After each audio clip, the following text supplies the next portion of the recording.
Hello and welcome. I'm Bill Wake.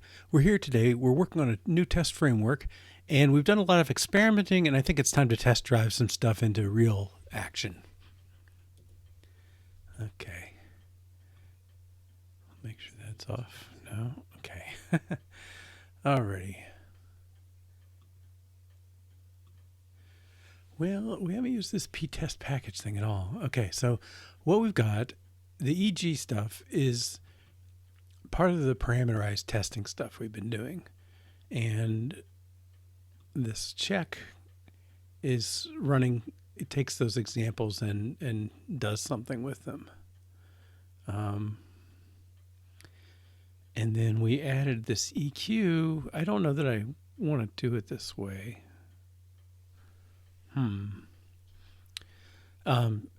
We needed it to return true before. I think I just want it to be a shorthand for this, though.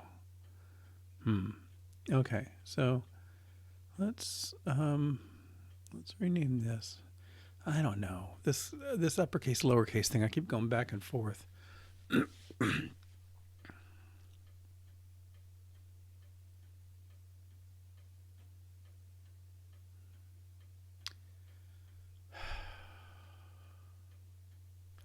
The problem is it's weird to name a class lowercase, and I just don't know if it's good or bad.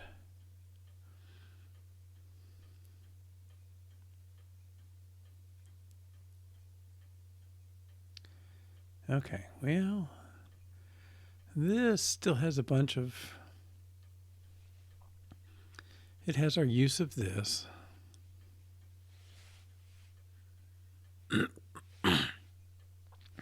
Excuse me. And then we did some commutative and pairs and all kinds of stuff. Okay. Well,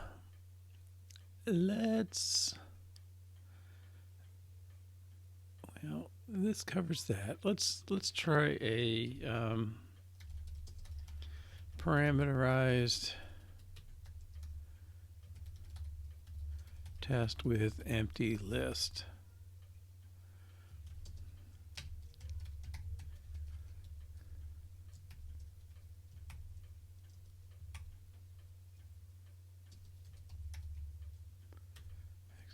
Fail.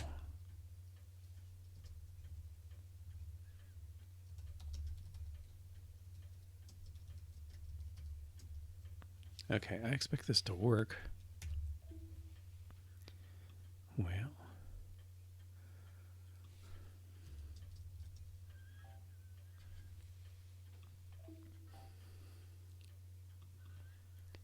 direct parameter input cannot be. Oh, yeah.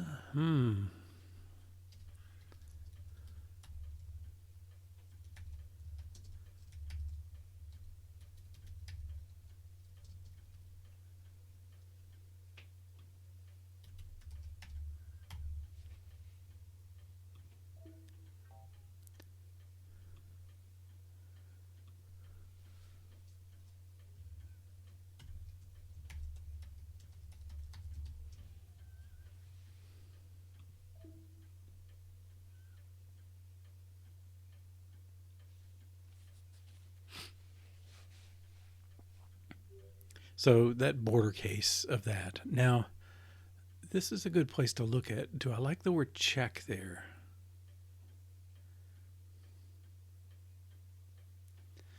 Or do I need the examples? I mean, the EG is the examples. I'm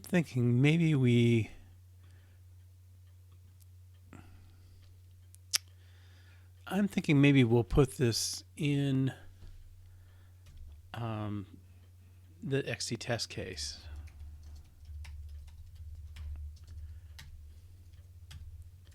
I don't know.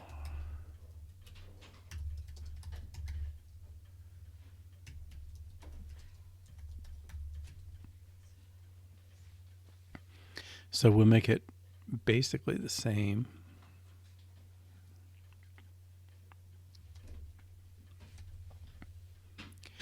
Give it tests, give it input, output. And the assert. Okay, so I think that should let me do this. Now the only pause I have is like, am I stepping on a word other people want to use? And maybe it's, if you want my framework, you'd give up some stuff.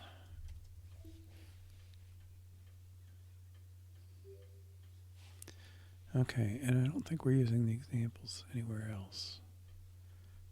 No. Excuse me. All right, so I don't think we need this.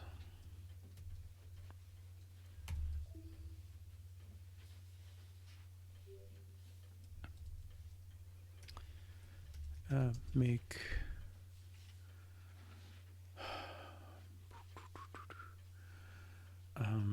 check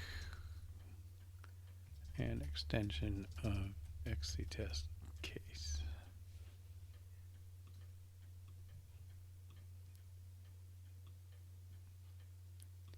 All right, and I think I need to update this. What are we doing?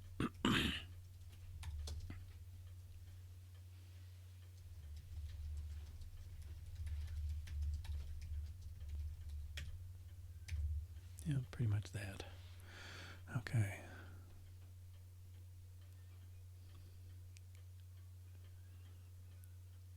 All right, I guess that's acceptable.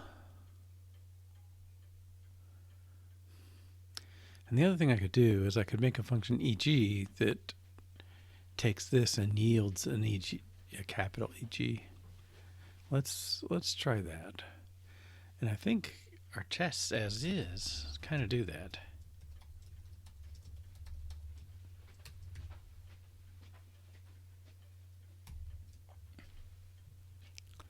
And this is kind of like this.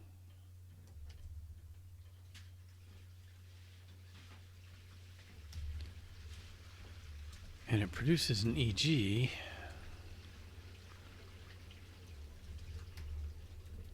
I don't really need the word return. EG with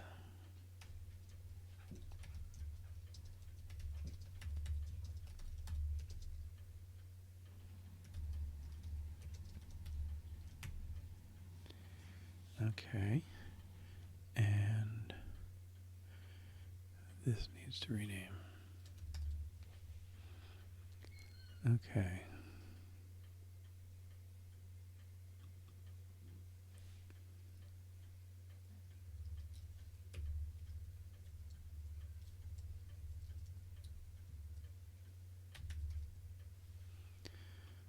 Okay. And let's format this a little. I don't like having quite so many parameters, but I think the reason for it is okay. Because several of them are implicit.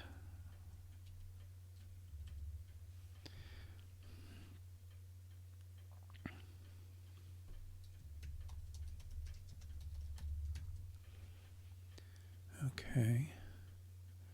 And now I think our test should be unchanged.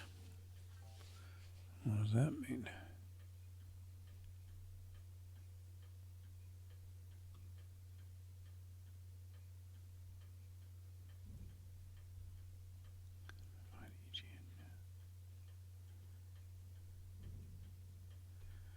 Well, this...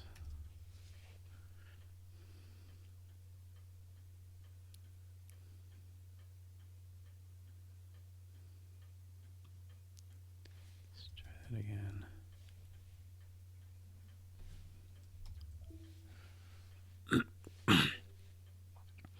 So it sort of means you got to know the EG versus the EG, the type. This is where I'm going to get some feedback from people, I think. All right. But what's that leave us? Well, we capitalized EG struct provided an EG function to use. And I don't know.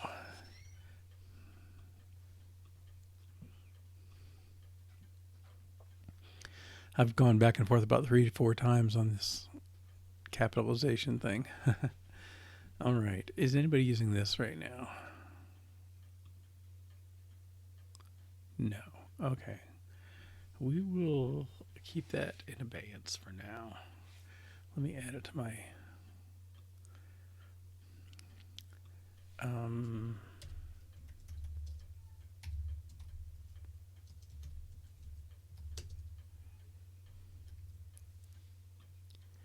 right. So I think we've done enough cleanup on that. Now we got to tackle this.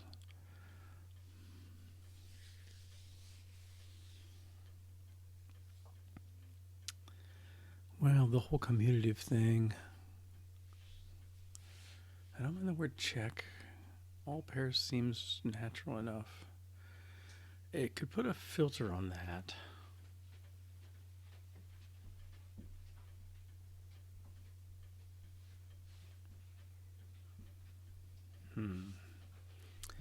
Okay. Well, that does that part. Now this part. I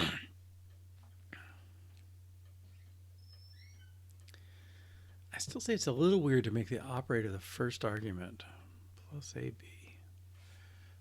Let's find a usage there.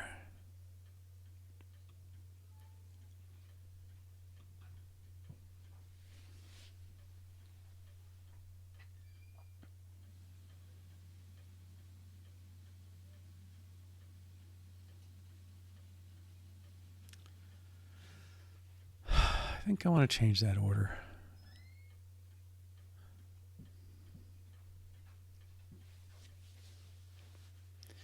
The reason is that there's some advantage if the operator is last, because closures can have that trailing closure format. And we're not always going to be passing around little operators like plus and times. We're gonna have our own functions, or maybe revisions of functions that we decide. So let's flop that order. And I think, okay, we got to test commutative plus. I think this doesn't really need the separation there. Okay. And so we're going to put the operation last.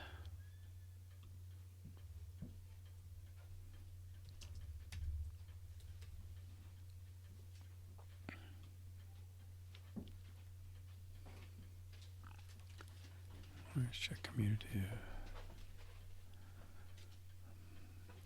Operation last.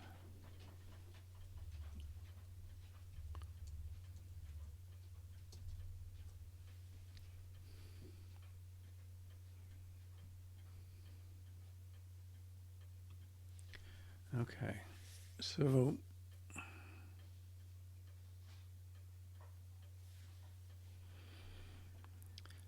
all right. Did I miss one? Yes.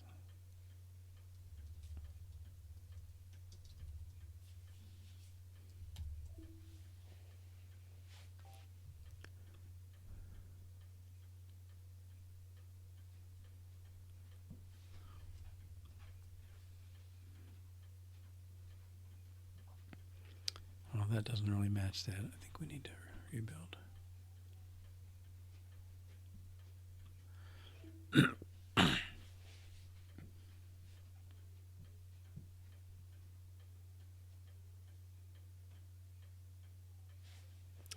Wow. Why are you...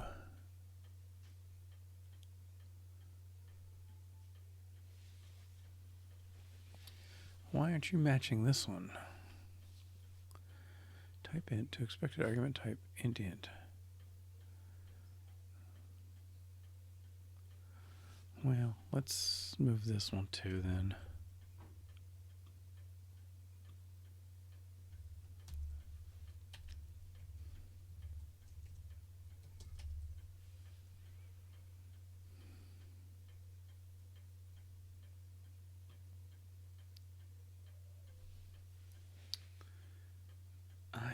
get it.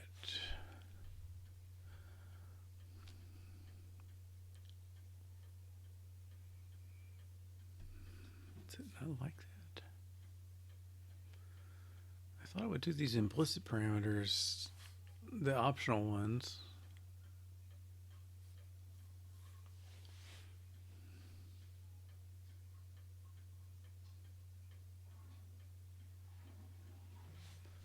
Let's try this.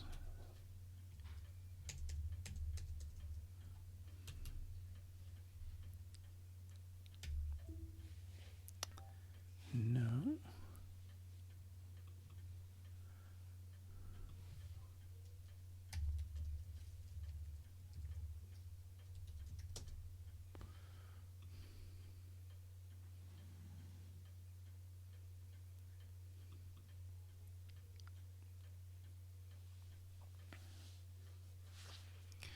Okay, I've swapped that one around now.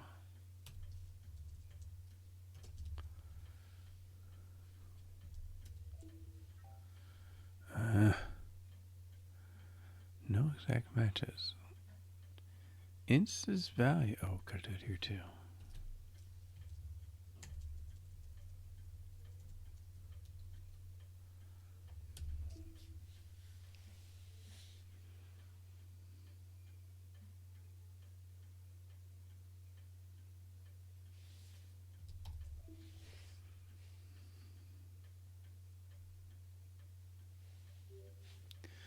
Okay, so I'm going to take this, move it over here.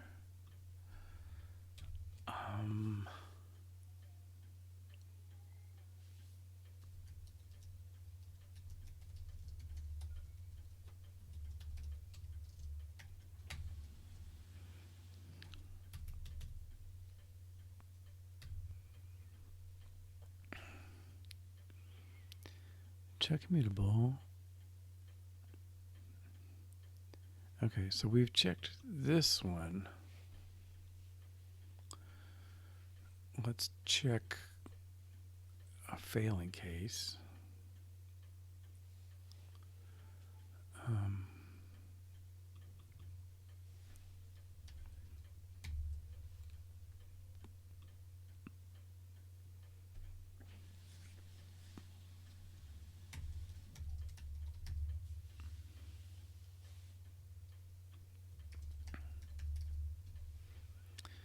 Okay, and we'll make this the minus operator. All right, now this should fail because 3 minus 4 is minus 1, 4 minus 3 is 1.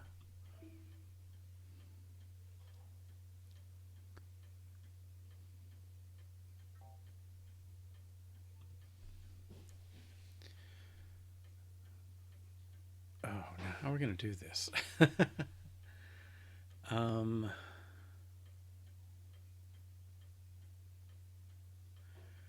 I don't really know how XCT does it.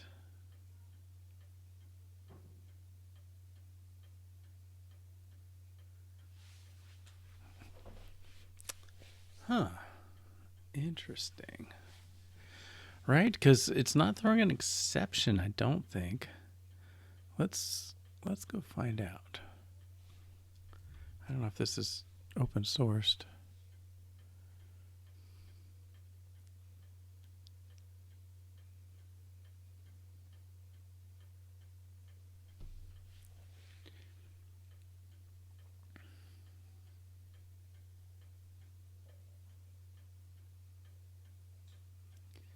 Okay, you got your XCT assert equal.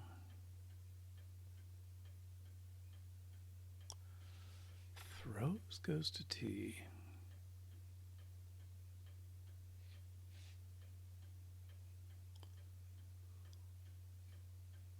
So it doesn't say it throws. I mean, I guess it records it somewhere. How do I do this?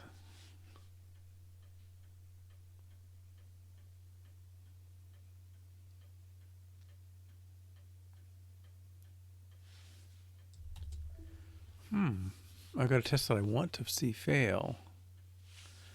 I don't know, maybe I should ignore them?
Okay, maybe we can use that.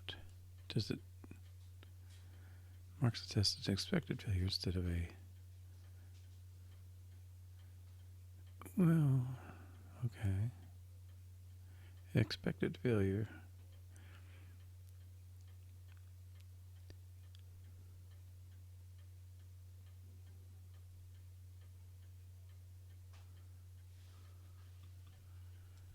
Okay, let's try that.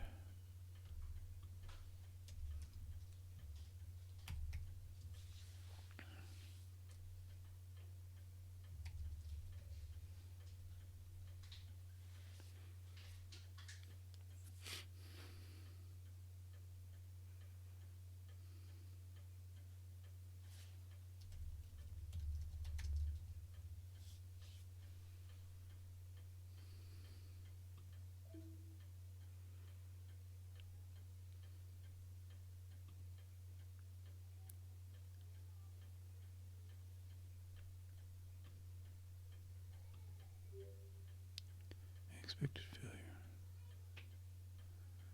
Okay, and I'm curious, if it does not fail, does it tell me?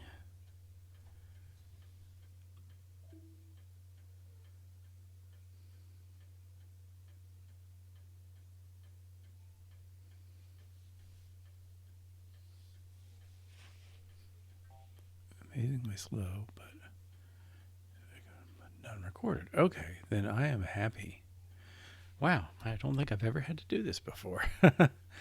Usually, I think JUnit it threw exceptions. And you could catch the exception as it goes, but it seems like they've got their own mechanism outside of control flow, which is reasonable. But all right. So okay, so I think this check commutative is okay. We've got the error tested. We've got this case tested. I don't know. It's kind of a non-standard format, but I need that readability. Okay, if op of AB equals op of BA return, that's like a very concrete definition of commutative.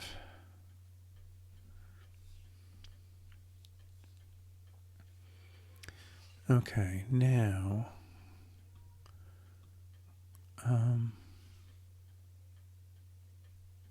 well, let's make sure these are all good.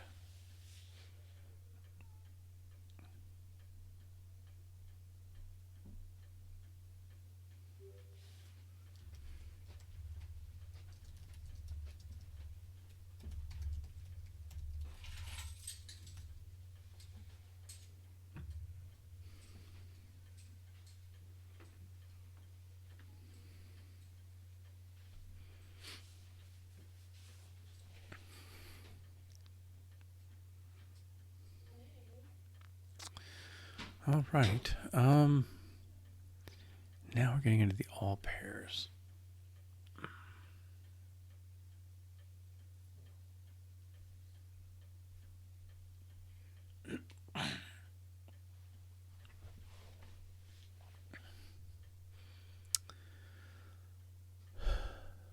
So I want to make sure.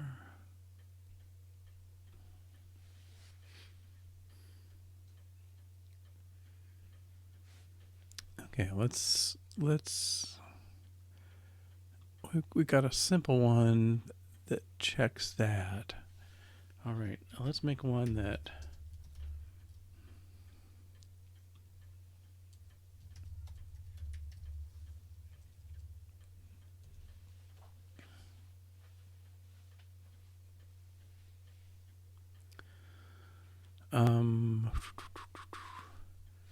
this is parameterized. Well,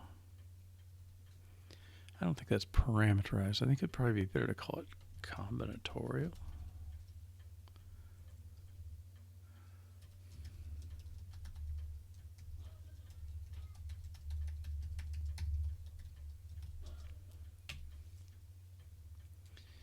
Okay, and so check commutative. Let's take those ints, but then I'm going to make a little function here that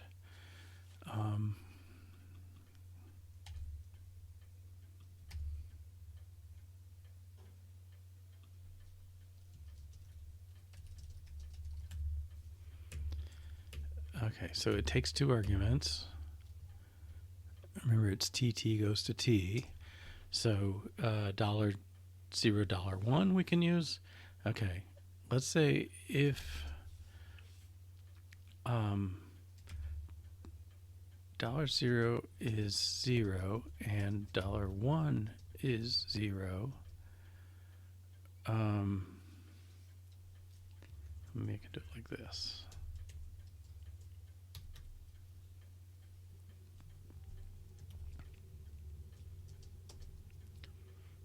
If it's 0, let's make it different.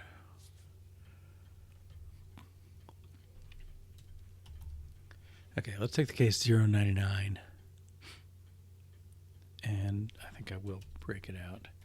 If $0 is 0, $1 is 99, return well, it shouldn't be 99, so let's return 100. Okay, and let's do something similar. If $0 is 99 and $1 is 0, return -1. Okay, so this is really two bad values. Okay, otherwise we'll just return $0 plus $1. Okay. So what I expect this is going to tell me, it's going to sort of prove that I'm doing all the pairs, because just grabbing two random entries.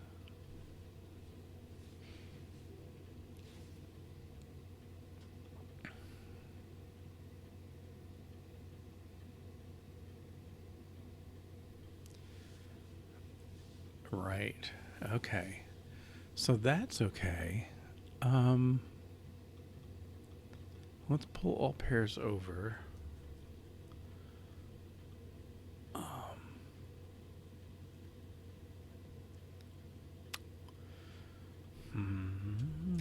I'm not quite sure. All right, let's start making these public. I don't know if you put that on extension or not.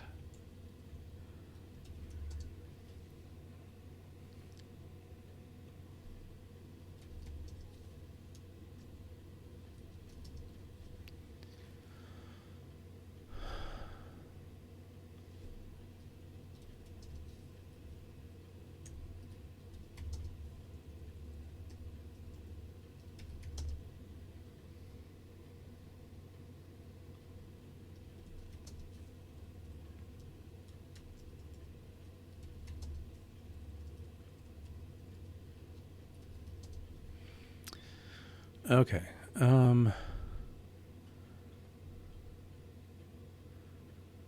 Modifiers redundant, for instance, method. Okay, good.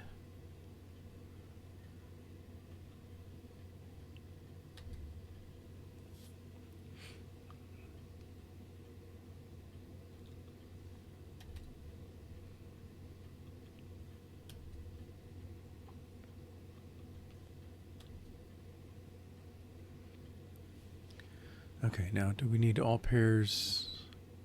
Yeah. Okay, let's pull this over too.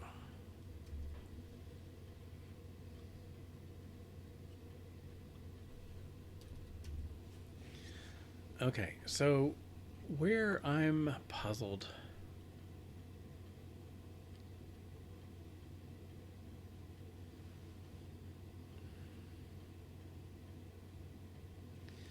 Like I don't know. I want the all pairs.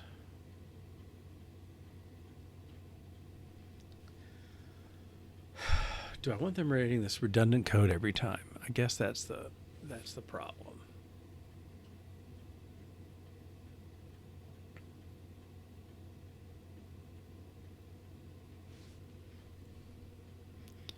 Let's take out A and B. I think if there's only a couple, I don't really mind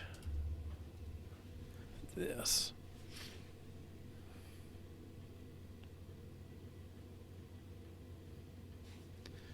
Now, what does all pairs want?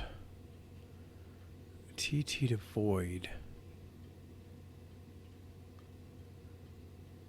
TT to void. Yeah, I guess that's what you got to do. I was wondering if I could just pass in check commutative.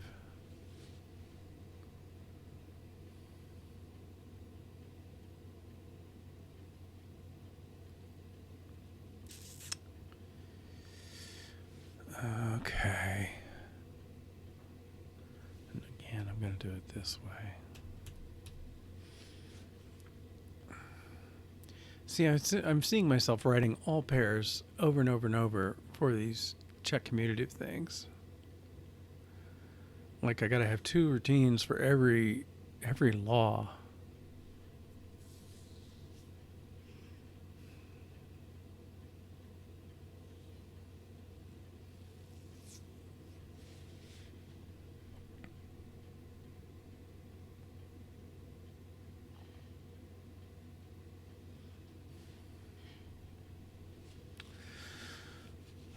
So, could I pass? Like, what if I had a little function that says commutes?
Yeah, can I make use of that somehow? I mean, that's the law I'm after.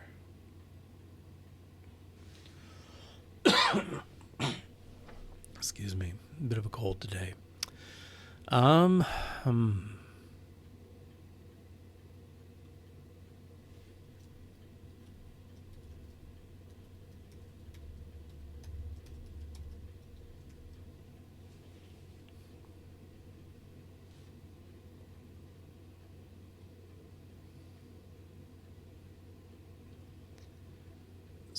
So, let's maybe phrase this.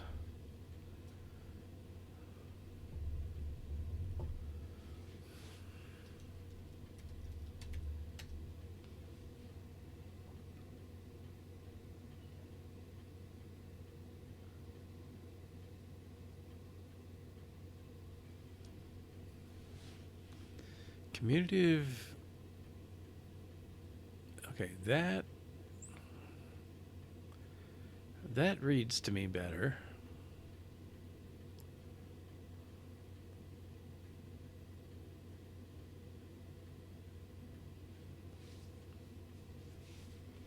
And I don't know, I almost want to.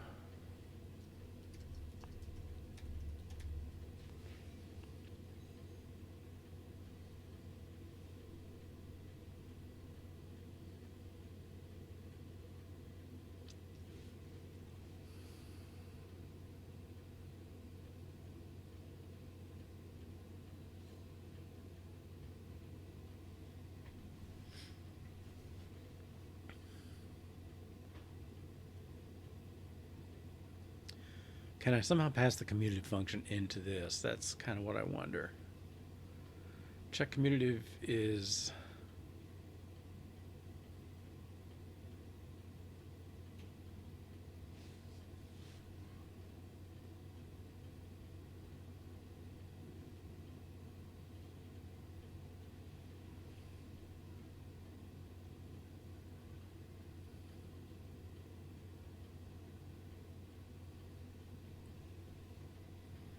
I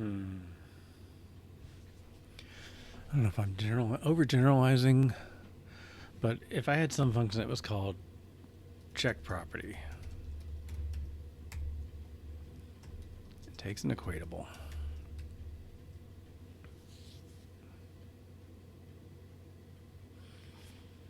And what do you give me? You give me A and B and I guess you're going to have to give me this stuff. We're going to do it all right. And then you give me this.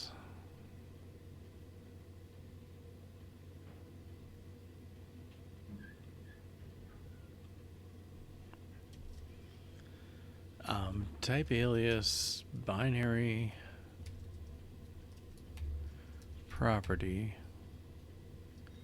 equals, well, can I do T here? T comma T goes to T.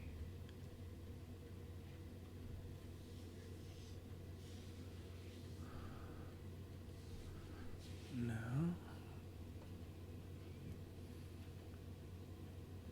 See, what I want to call somewhere,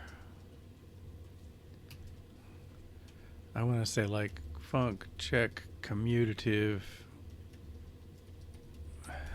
all this.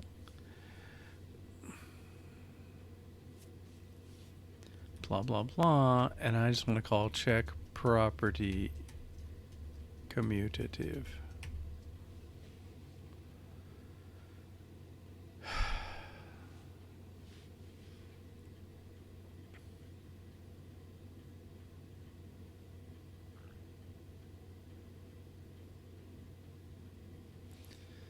Now, could I call AB commutative? That might be interesting. Like, could I get users to write that for me? Check property AB commutative, and I give them a bunch of properties, and it does that. Okay, let's see if we can derive that. We'll hide this a minute. We'll hide that a minute. Commutative AB operator. Well, no, they gotta pass the plus in somewhere, don't they?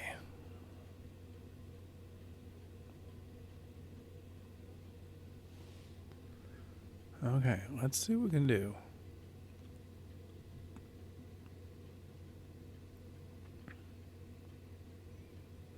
Okay, let's call this func test check property.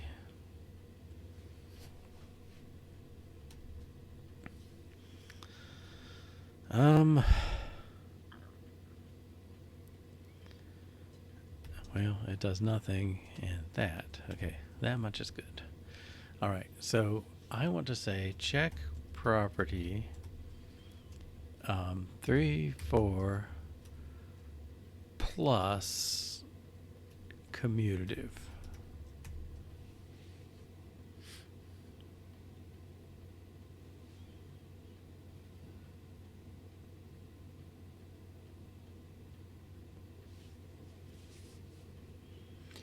Now I'm getting away from my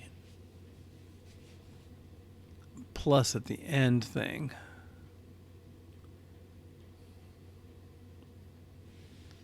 But that's not bad.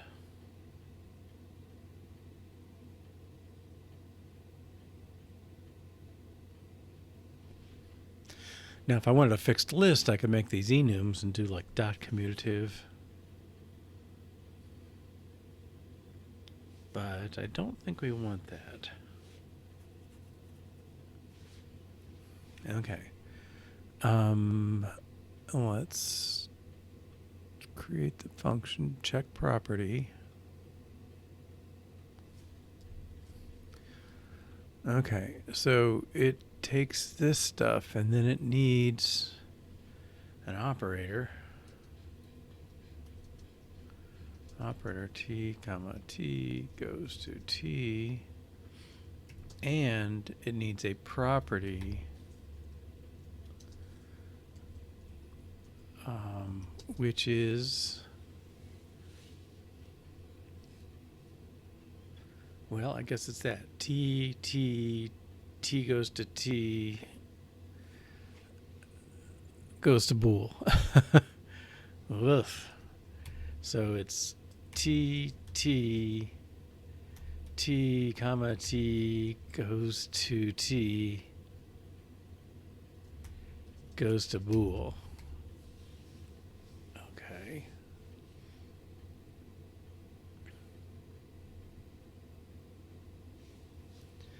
I mean, it builds.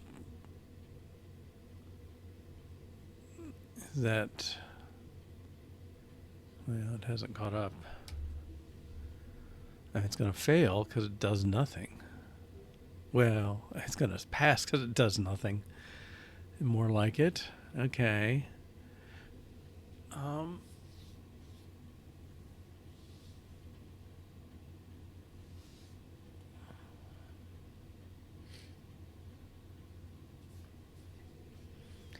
But, okay, let's do the negative case.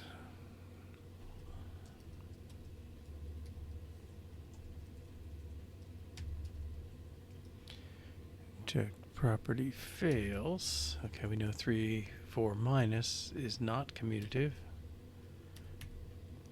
And so we got to do our expect failure.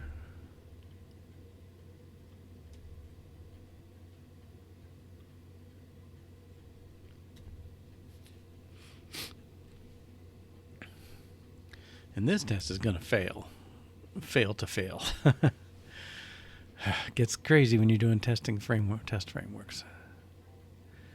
Okay, expected failure, but it did not. Okay, so I'm going to flip this now, and I'm going to say if property of A be op, then return. Otherwise, more or less this.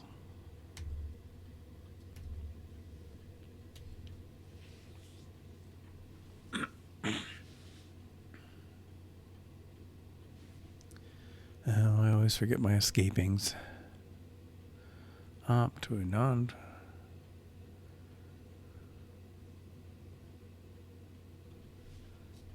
Is it here?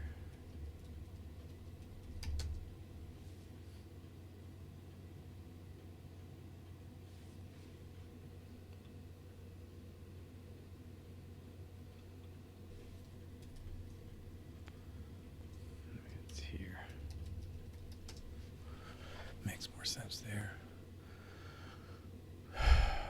Okay.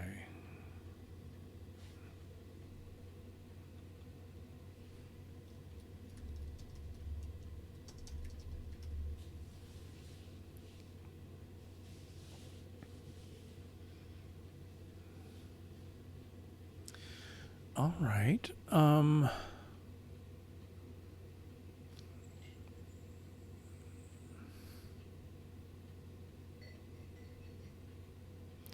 That certainly echoes this.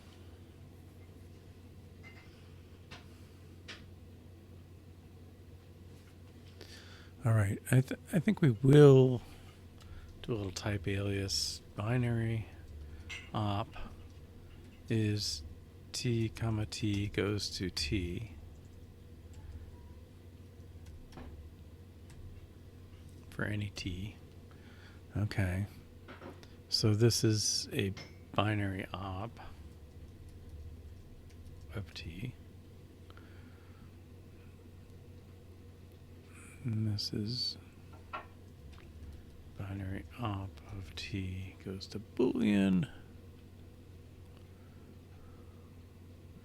Now I think maybe my enum idea's got more legs than I know. Okay. That doesn't strike me as bad. Check property, blah, blah, blah, commutative.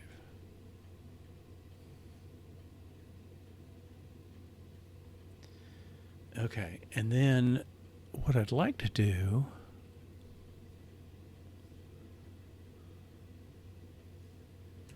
let's put that dot on there.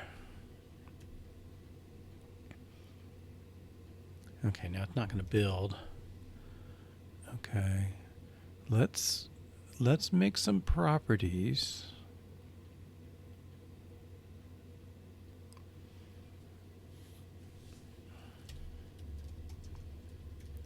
This may become binary at some point, but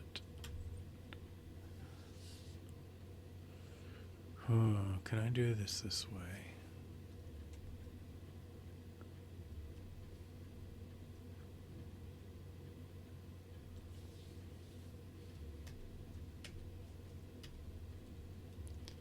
Case commutative of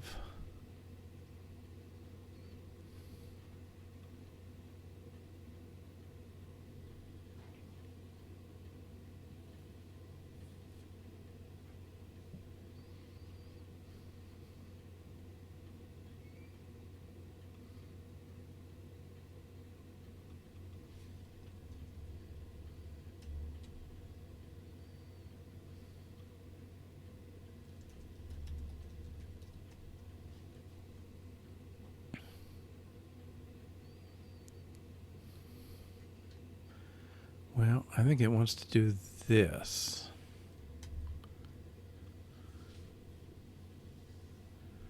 No.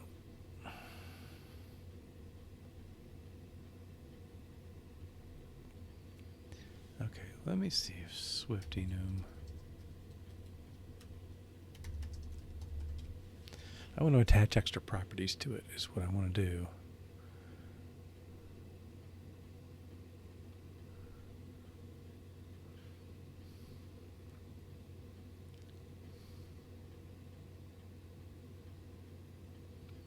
Yeah, associated values. So I want to give it a function that's that and a string. The function is t binary op of t goes to bool.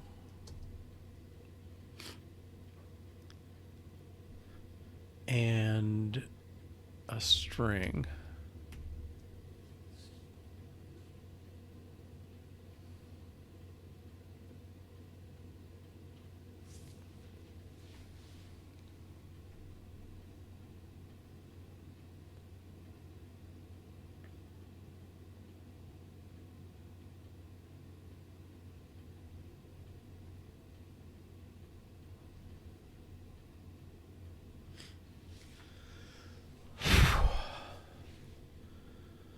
Maybe this is not a enum. I don't know. I want them to say dot commutative. This doesn't belong here. Okay, I think this is function. Let's see. We've got to attach a function to it.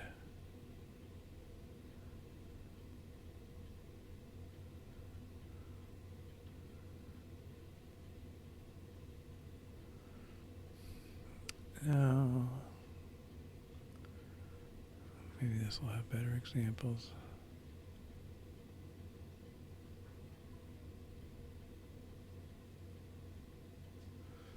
Function of property.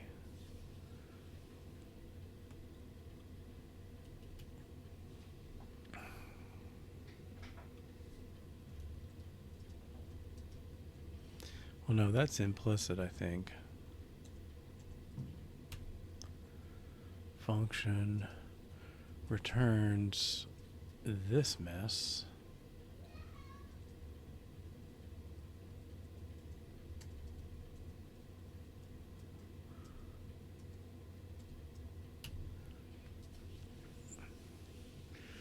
I don't know.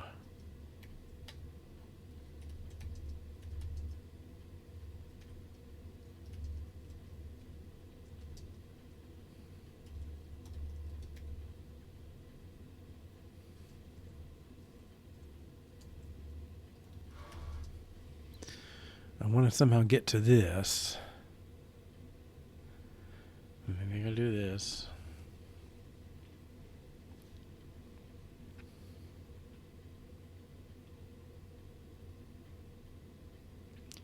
Expression of type XC test case dot property of T to return type TT.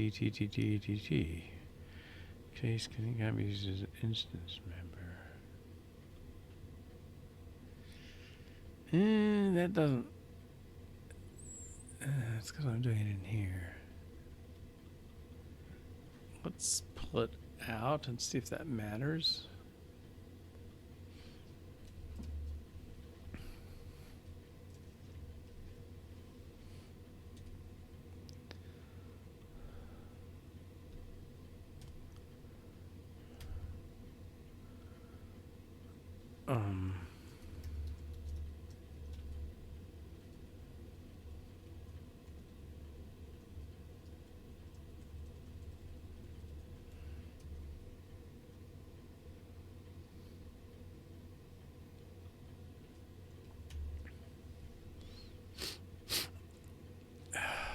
Golly.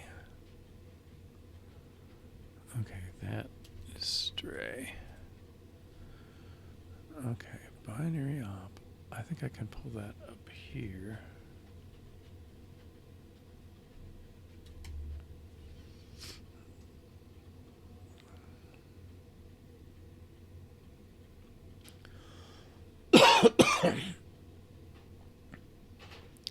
Well, now check property.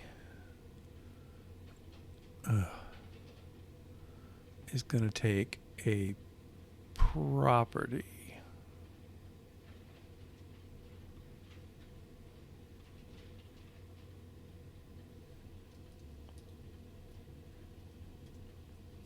Okay, it sees it. That's a good thing. It's not happy about it. Okay, I guess that's property of T.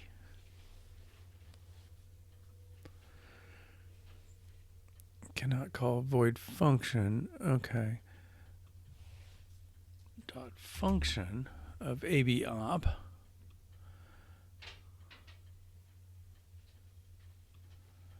Just to call it takes no arguments. Remove AB op. Cannot convert this to bool. Okay, let's wait to go back a little.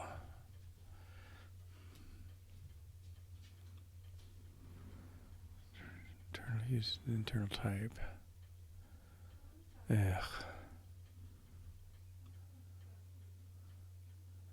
Internal type binary op. So let's make that public.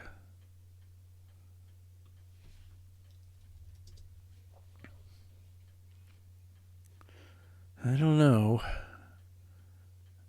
Instance member commutative cannot be used on type XC case.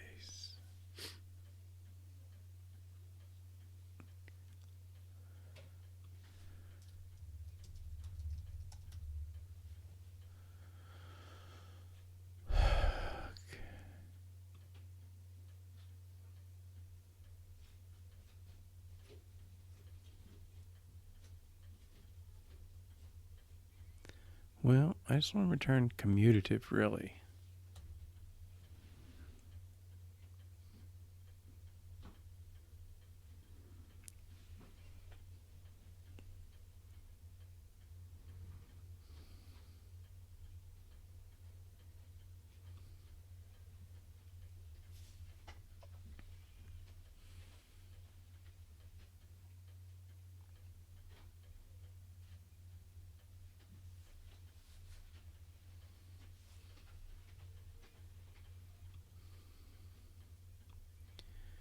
If you're happy with that, I guess I'm okay, but I don't see how it could work. Expression of property T to return type T. Whoa. Okay. Cannot call value function. Okay, so if property...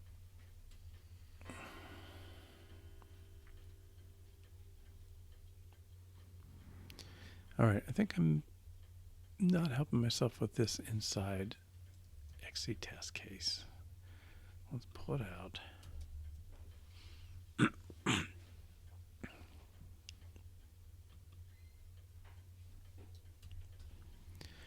TT, binary op T, goes to bool. Cannot convert return expression property T to return... Oh, maybe because I've got the word here.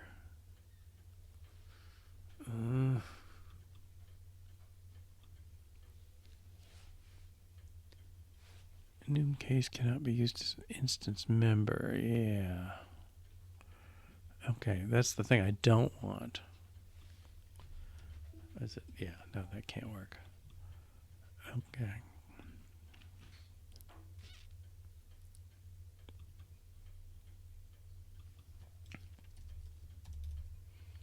Let's try it like that and take this out.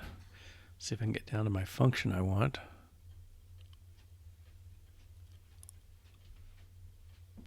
Has no member commutative. Oh, commutes.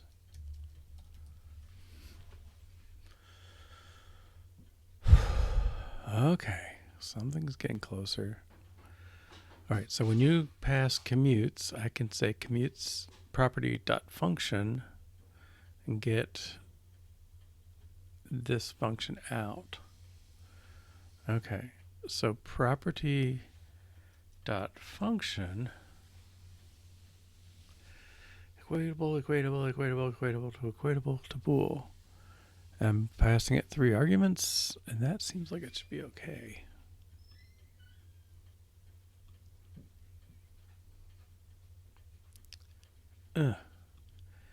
Argument passed to call. It takes no arguments.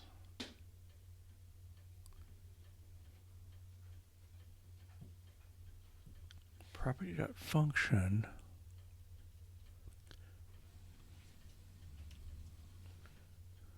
How's that? Yeah, okay. Well, that's the test. That's the test. Oh, wait. Method must be declared internal because the parameter uses an internal type.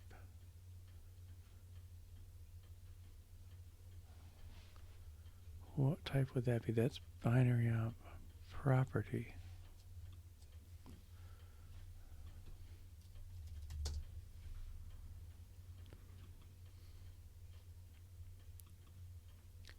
Okay, I think... Oh. Right, these... I'll fix these names later. Just got to get the structure right. Commutes. And I'm hoping I don't have to put the type on there. Okay, let's try again.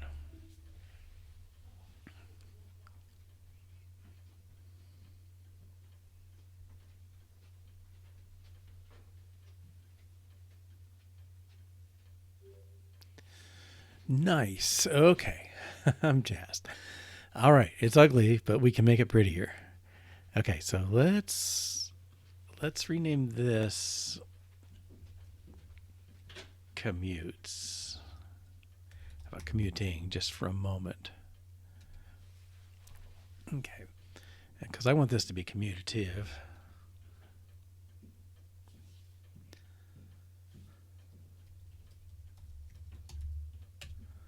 Okay, everything should still work.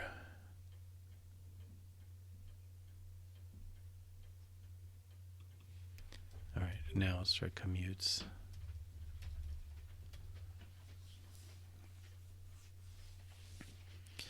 And then the last thing I'm going to do is fix this message. Property does not hold.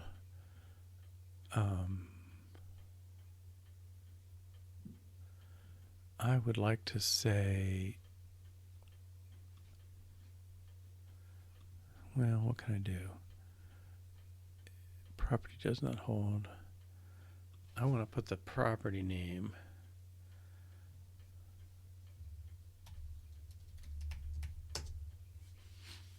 Because I think that'll be close enough.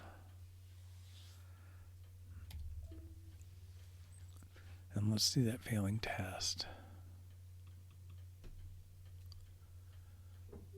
Well, that should fail.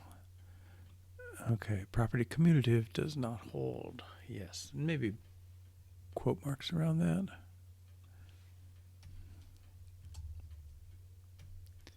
Okay, I'm getting the name from the enum. That's why I wanted to make that name the if form. Okay. Make sure I haven't busted anything in the last 3 seconds.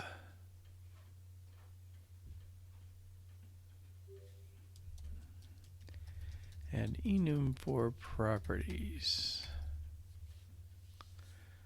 Okay. All right, we're due for a break. So let's take about a 3-minute break, and we'll come back and see what else we can do here. I think we can simplify some of this check commutative stuff and hopefully go from there.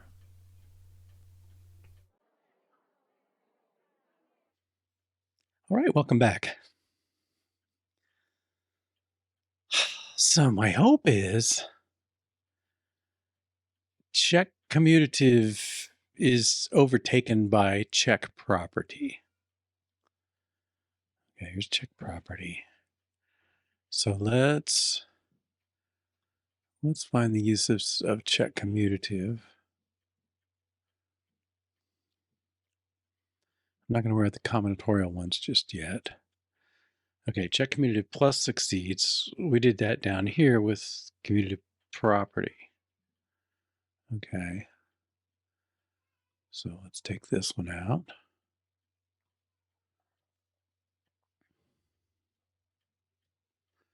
All right, and minus fails.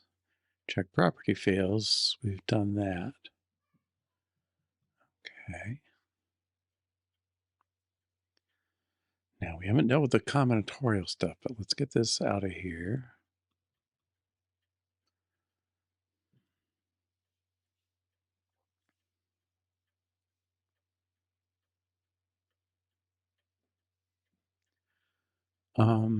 He should be, let's change this to check property.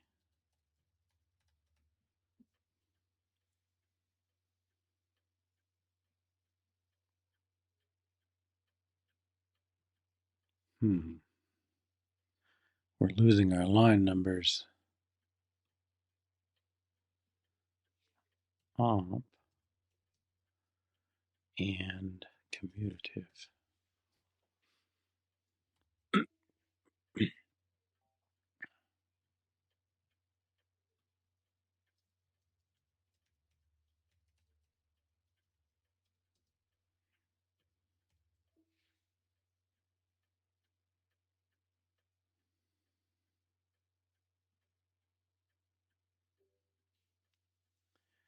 Okay, so let's say we remove check commutative.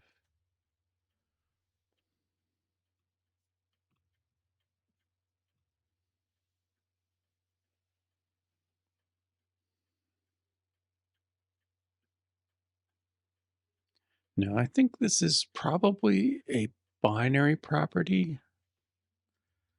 Let's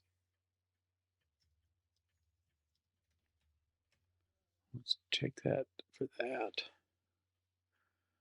Okay.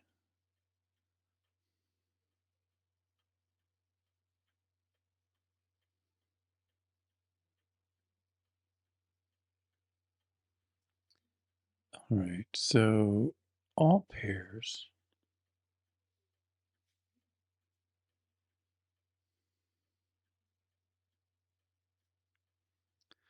All right, what's going on with this line number stuff? That's probably the real. That's okay. Let's take this off. See how the failure looks.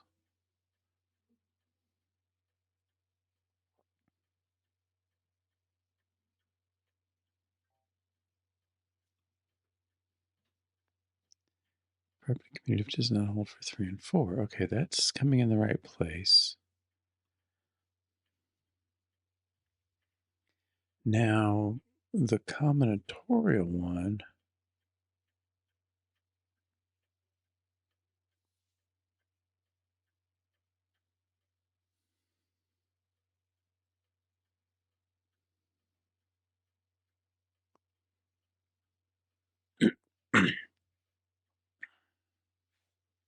All right, let's do the same thing there.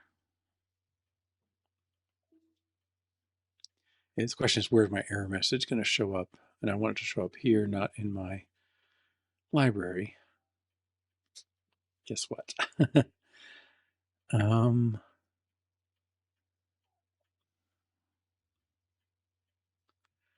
right.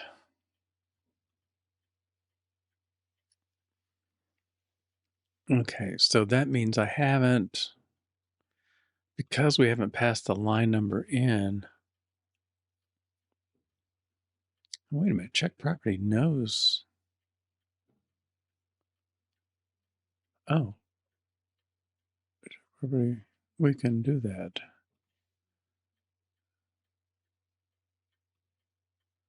And maybe these should come after op now. They're before. Okay. All right. And let's run this again.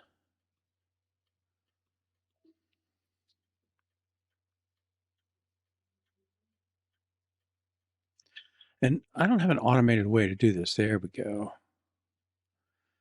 I mean, I would like to test that this thing does the right message, but I just don't get the opportunity. It feeds it off to the IDE. Doesn't let me have a chance to look. Okay, but I think we should be back to normal.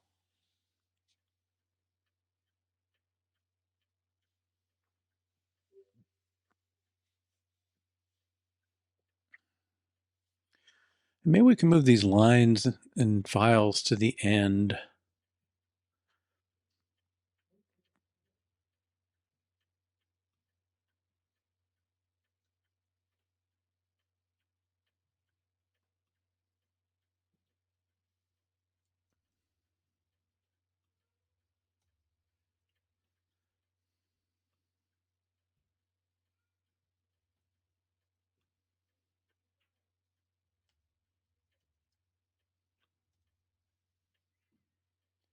I think if we do that consistently, we won't regret it.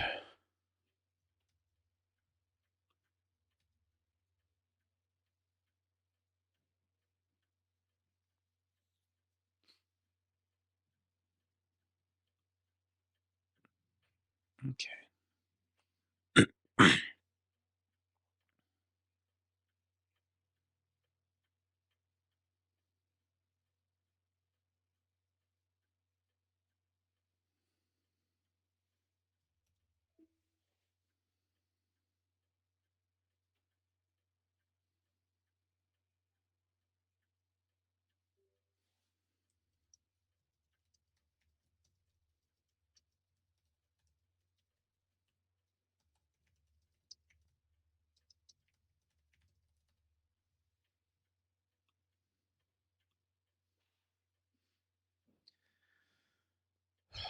Okay, now I'm happy-ish with this.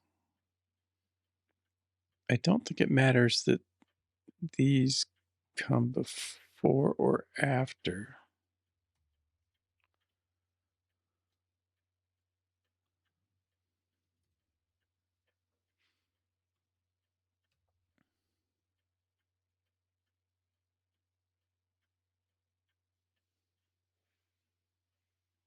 Can I put this?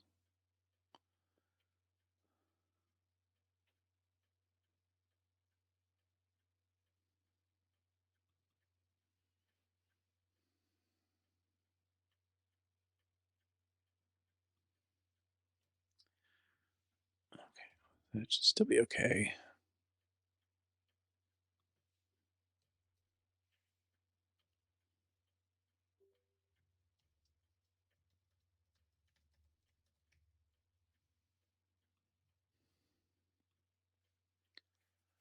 I'm wondering if I can put this property right in here.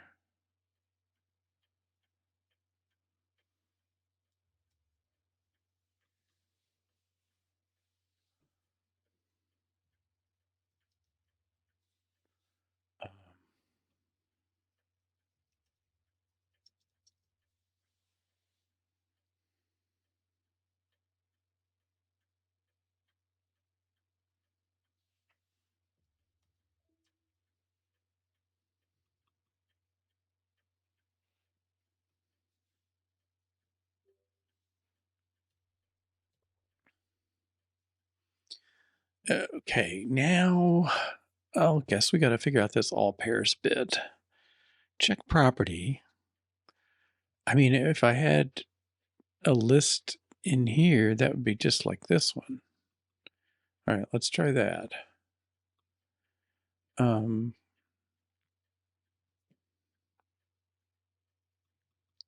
I'm going to move these down a little.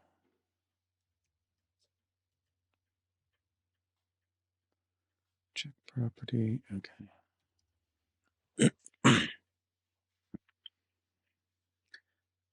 Check commutative. Well, what I really want to call is check property ints plus commutative.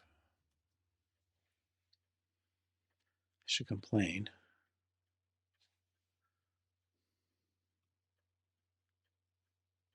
Right. Okay, so let's give this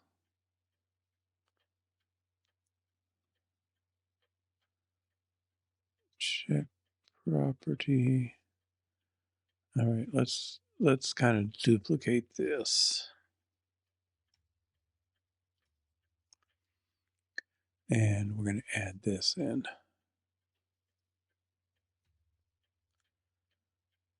After here.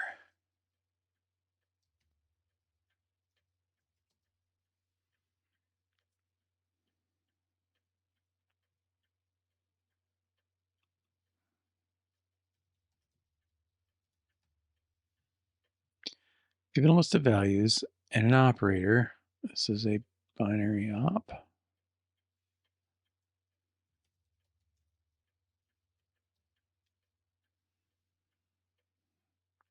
And a property in a file, then I'm going to check $0 $1 op property file line. Check reference binary op of t.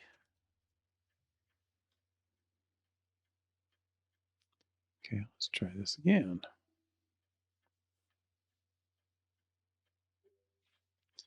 Okay, and then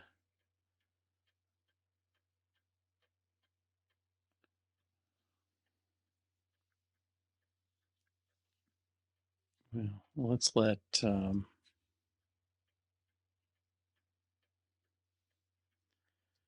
commutative failure is this function.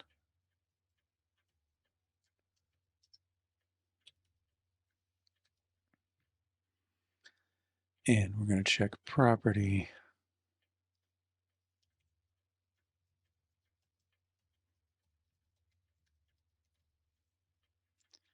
Check property ints commutative failure and commutative. Okay, this should also fail as expected.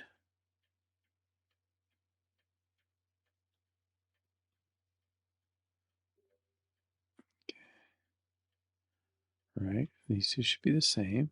Yep. Okay, and let's take this off and make sure we're happy with the message that comes up here.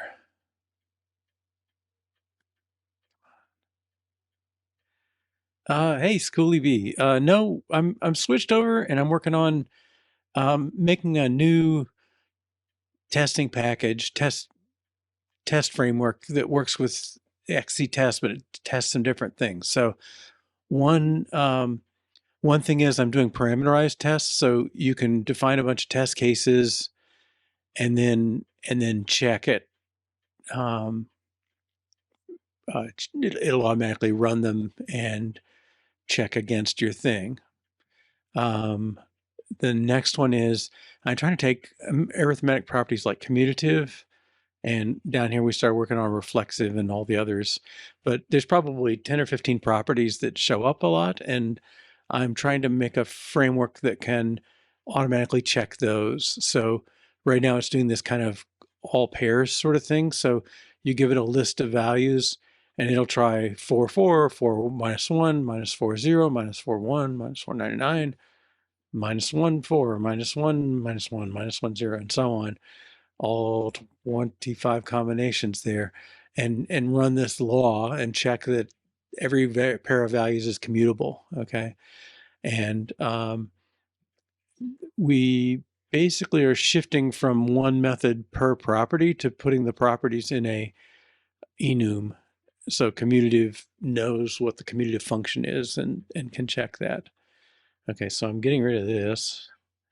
All right, and I always run it like this. The ones that fail, it's kind of funny. You have to say expect failure, and it says, oh, you should fail. If you don't, it's an error. So because otherwise, I want all my tests to run green, and if I had these ones that test the failures, they would run red unless I do this. So it's kind of there.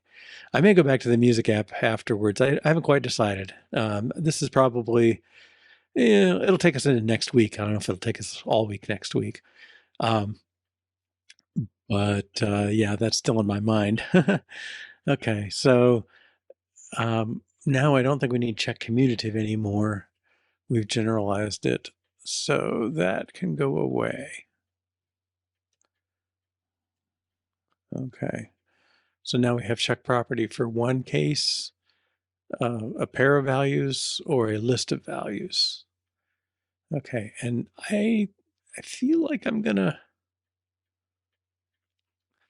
I don't know, I'm probably gonna run into a bit of a wall with binary. I think I'm gonna have to say binary property and stuff like that, unary and binary. Okay, let's run everything, make sure we're clean there.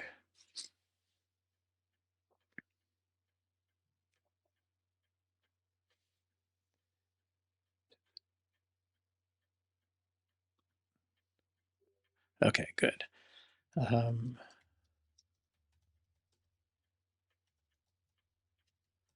Combinatorial check commutative.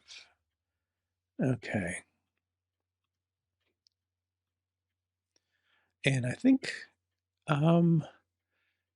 well, reflexive is, get my notes here somewhere. Yeah. Got about 4 projects going and I'm overloading myself, I think. Okay, here we go. Okay, so reflexive is kind of like A equals A. Yeah, x is related to itself. So it's not a binary property. Symmetric is. X equals Y implies Y equals X. So let's deal with symmetric. So what I want to do is I want to do check property 3, 4 equals symmetric, which doesn't exist. Okay, and get rid of the check symmetric method. All right, so that fails. Property, where are you? Binary property. Okay, I already did that. All right, let's add in symmetric.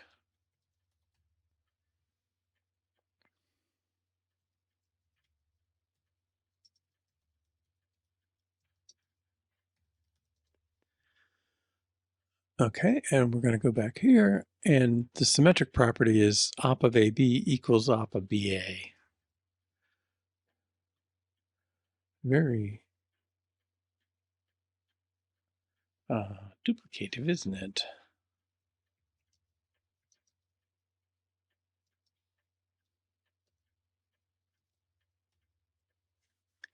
Interesting. I didn't even notice that ever.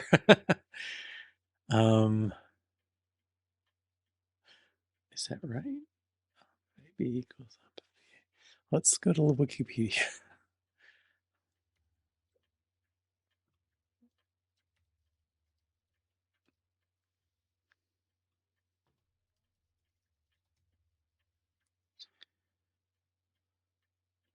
I think I got there with partition, equivalence, partition.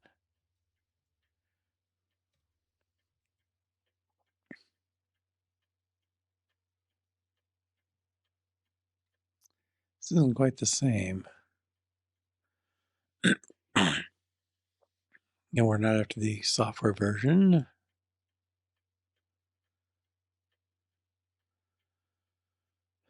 Equivalence relation, maybe that'll work. Yes, reflexive. Relates every element to itself.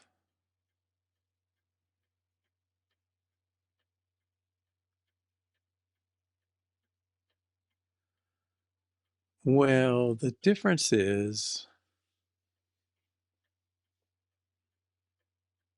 the difference is we know the binary operator is returning a Boolean in the symmetric case. I'm going to leave it for now. Okay, so this test should pass. I don't think we've. Okay. And then there should be a negative test. We didn't write one. Okay. Test symmetric succeeds. And then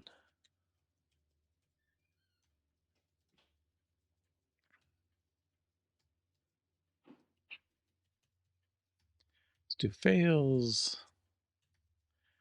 And we know that less than or equal is going to fail. So 3 is less than or equal to 4, yes, but 4 is not less than or equal to 3.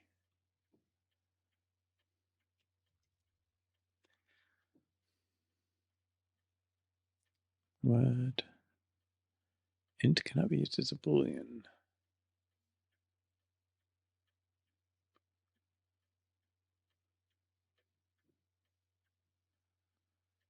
Huh.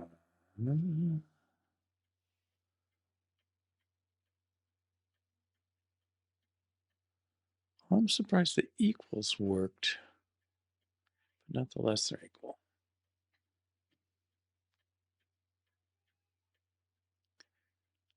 Huh.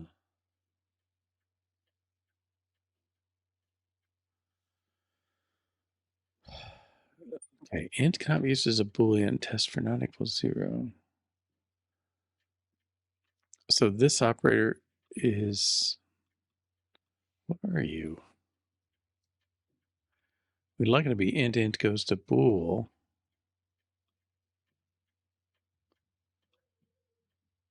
Can't question it. Okay. This one, I don't know why that worked. Okay, but I think we're identifying something different. So I'm going to make this, yeah, this is binary predicate.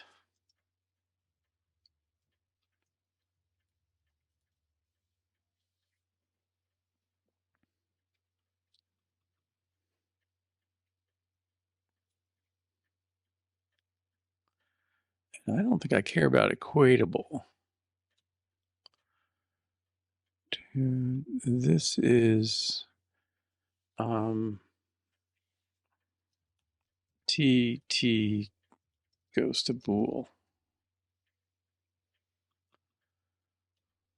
Okay.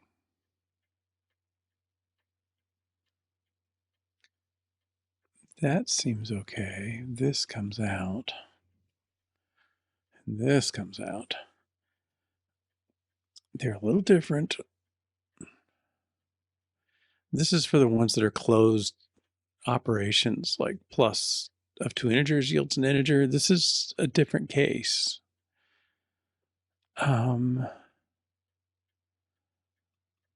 Okay. Let's go back here. I think check property. Yeah, this should fail too. Okay, good. I'm gonna have to create a version for binary predicates.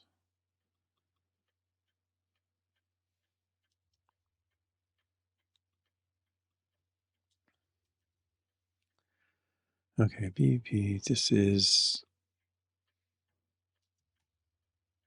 T goes to bool.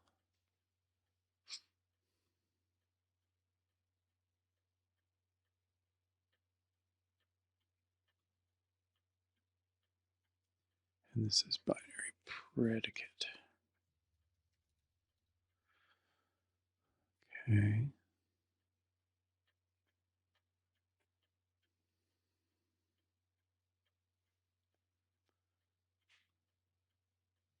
That should build now, I hope. Good. And it should run. And I'm not sure the second one fails the right way. We need to put our expected failure thing in.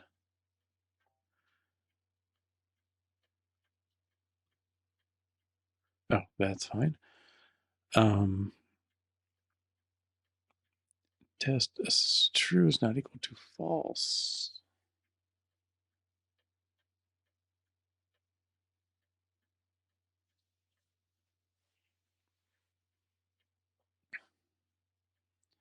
Property symmetric does not hold for 3 and 4. I think that part's okay. True not equal to false. I don't think I can get past that. This part of the message is the assert equals. Okay, so this should go away. This should go away. This should go away. And this should be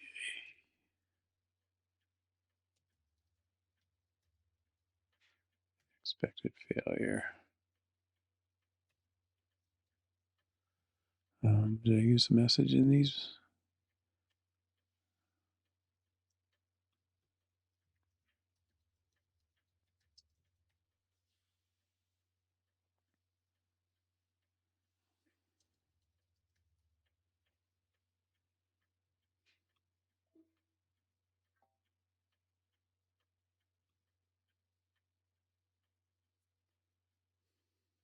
Expect failure, not expected.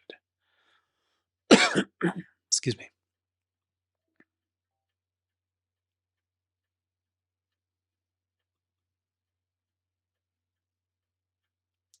Okay, check property A, B, op, symmetric.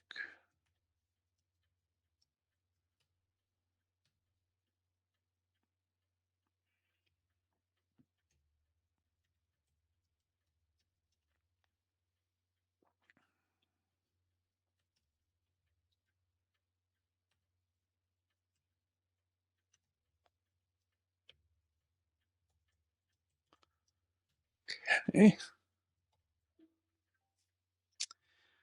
Uh,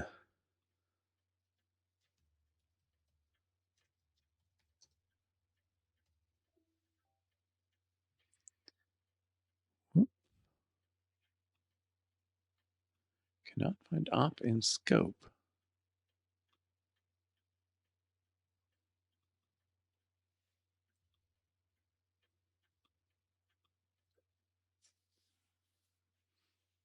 Why not? All right, let's oops, clean build folder.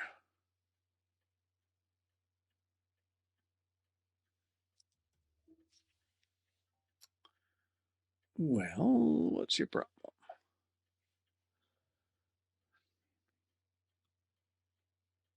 Parameter name followed by check reflexive T1.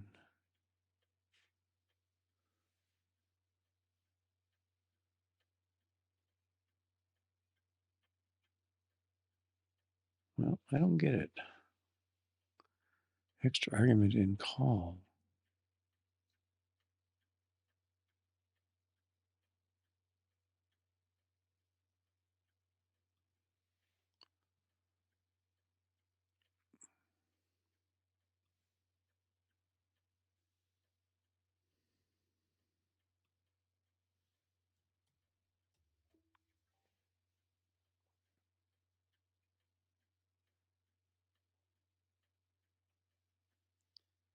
What just happened there? Oh, did I put it in the wrong place again?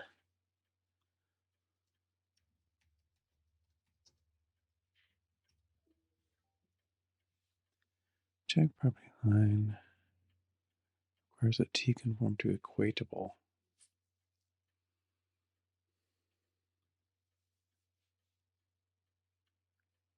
Well, I don't know that it does.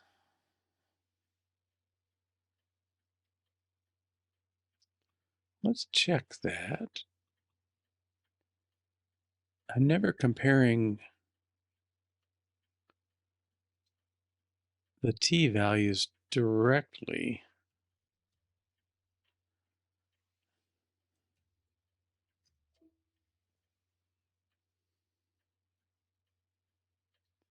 I should only be comparing, yeah, I'm only comparing the functions of them. Now, properties may be a little different. Okay, let's see. We wanted to do check symmetric fails. Okay. Check symmetric.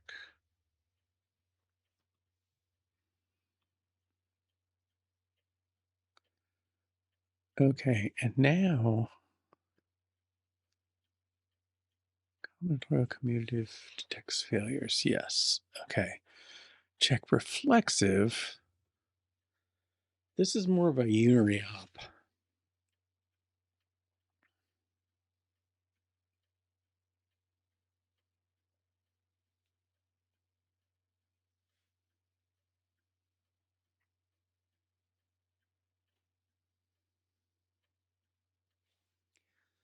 Okay, so I don't know if I got a. Is this? Well, it's a unary predicate.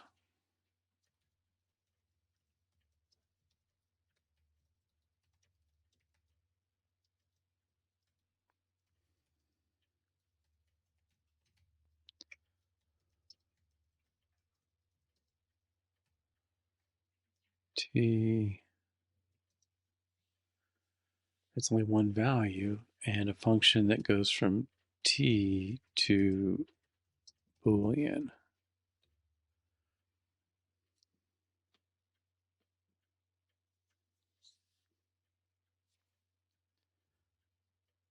And this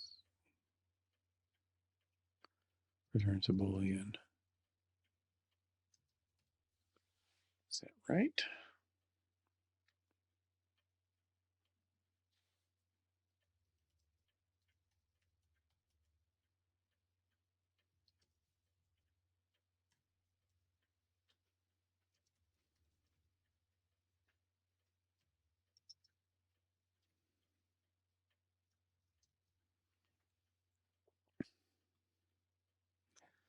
Okay, so reflexive is, oh no, it's a binary?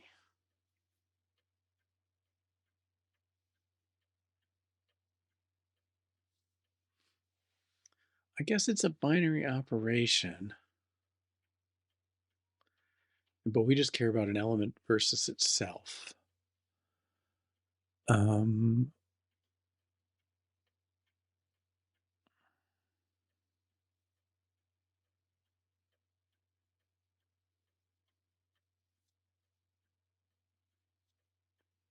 Maybe this is not a unary predicate. Let's see if we can do this over here in binary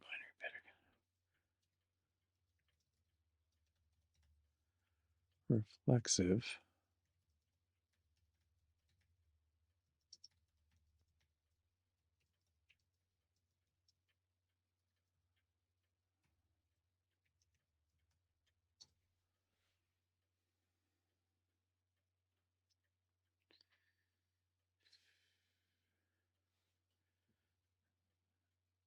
Where are we doing this?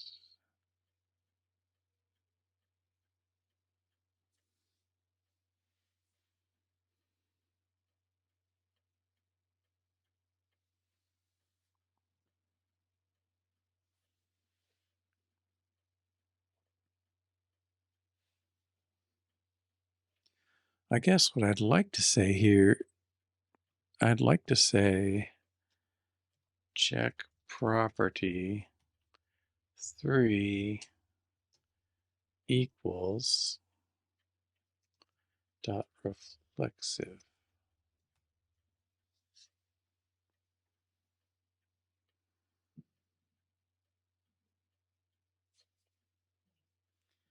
And I don't really want to say 3, 3.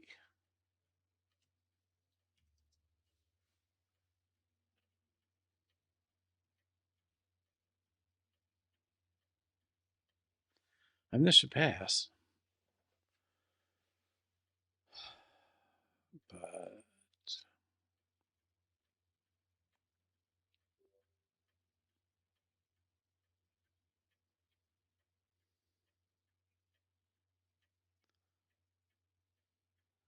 we're going to have another weird case in a minute here.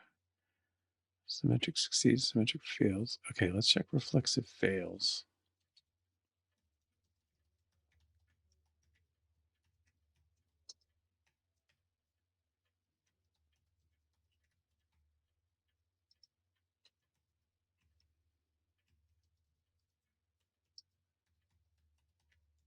Okay, 3 is not greater than 3, so this should fail. And I got the second argument that I'd ignore, which seems unfortunate.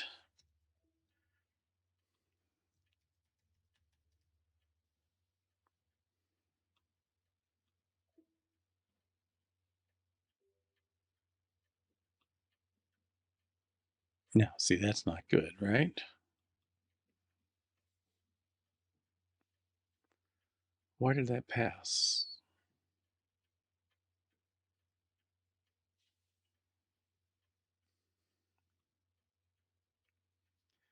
Check property. It's a binary predicate. Int goes to bool.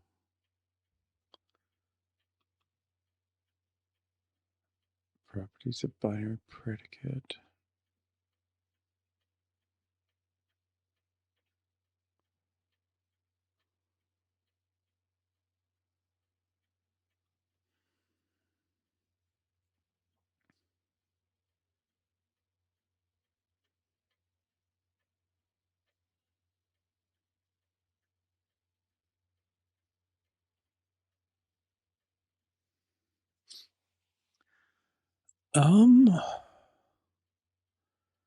Property function should be reflexive, right? We're checking reflexive.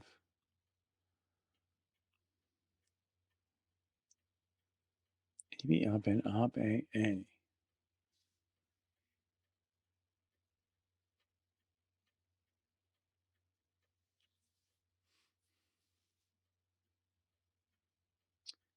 I don't get that one. 3 greater than 3 should blow up. All right, let's run this one more time. Okay.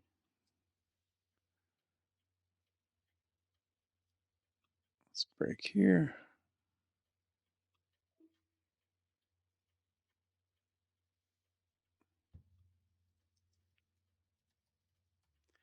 This should be reflex. Am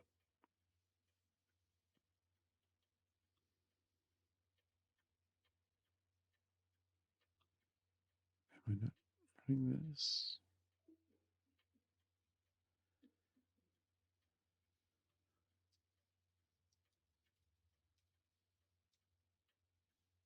Reflexive. Okay.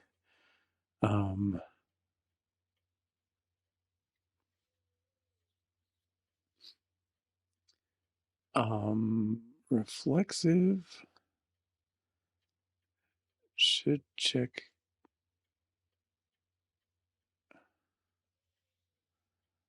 Well,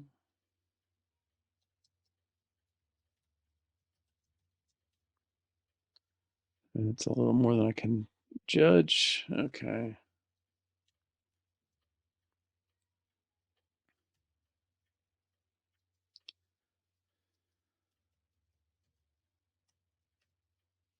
It's false. Okay, so it should not return. Step over.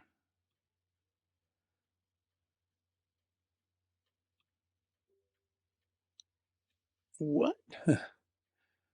Symmetric fails. Are you talking about that? Wait, why is it reflexive? Make sure this one's okay. Right. I don't need this anymore.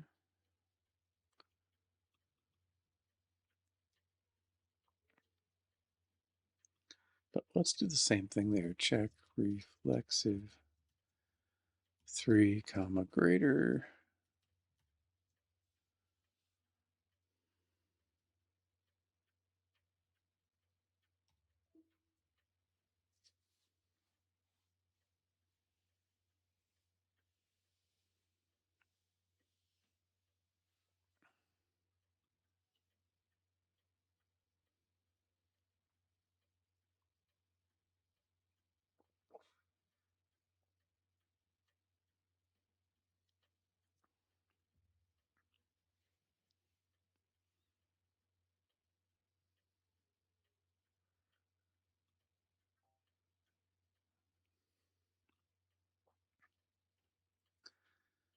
That's failing here.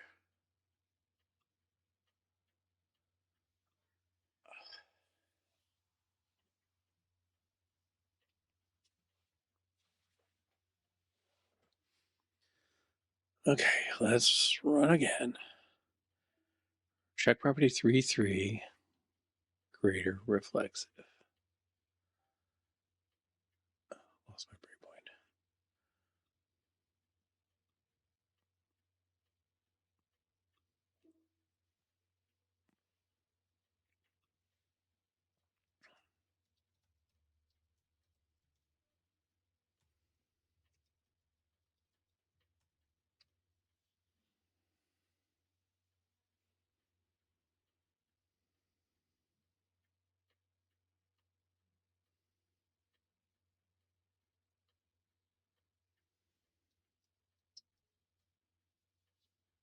Gee, thanks.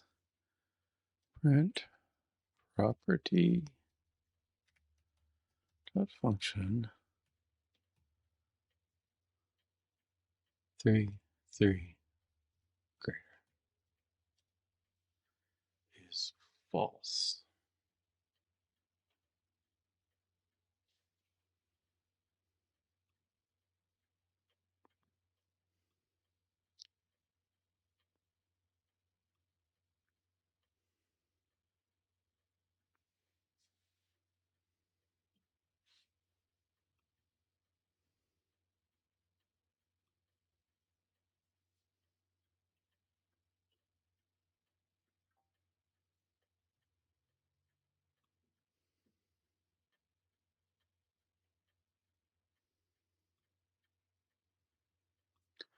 I am so puzzled.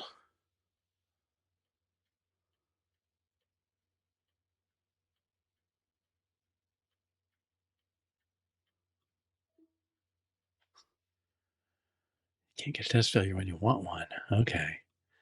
Let's print op of 3, 4. 3 less 3 greater than 4 should be false. Argument test to a call. What is op?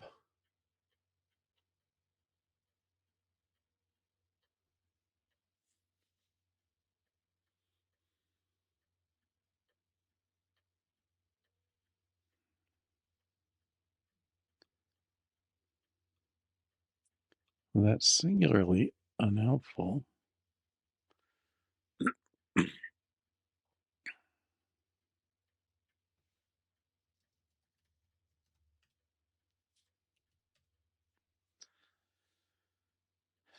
That's not much use either. That should be another function.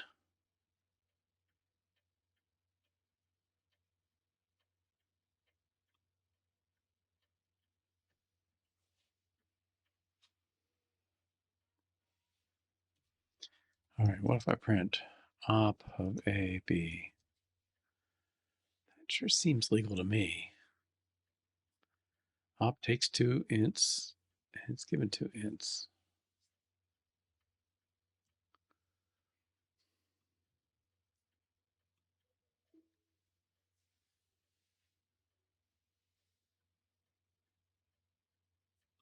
False. 3 greater than 3 is false. XCT assert equal. That doesn't seem right. Op A, B.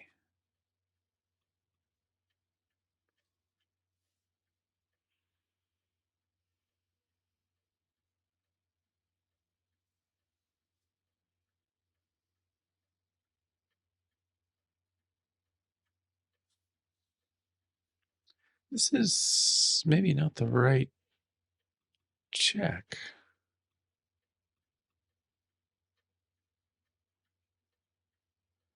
Yeah, that's not the right check.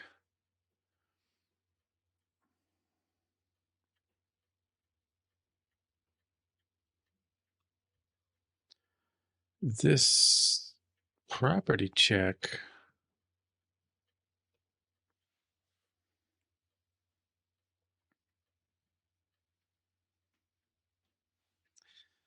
should really be in the property one in particular should be an assert true. This is really the commutative case, right? So that shouldn't hold.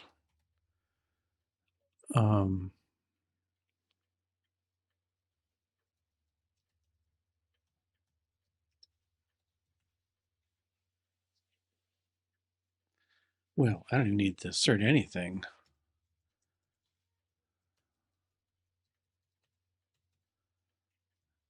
Fail. That's really the true statement, I think.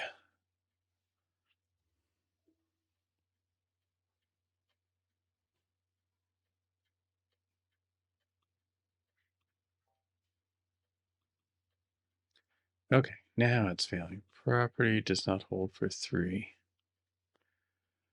Okay, that's more correct.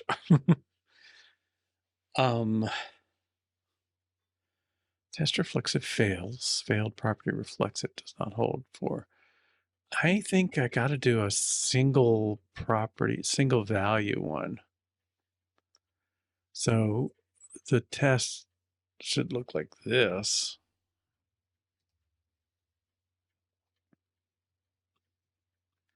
I don't know, these are proliferating more than I want.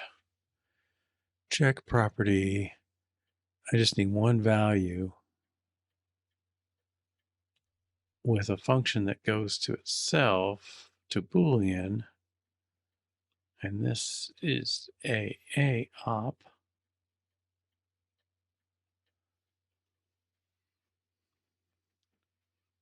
Still don't know if op belongs on the end like that. Does not hold for a.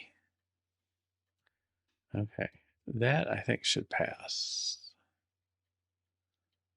Well, it should fail as expected. Property reflective does not hold for 3. Yes, that's true. Okay. XCT expect failure.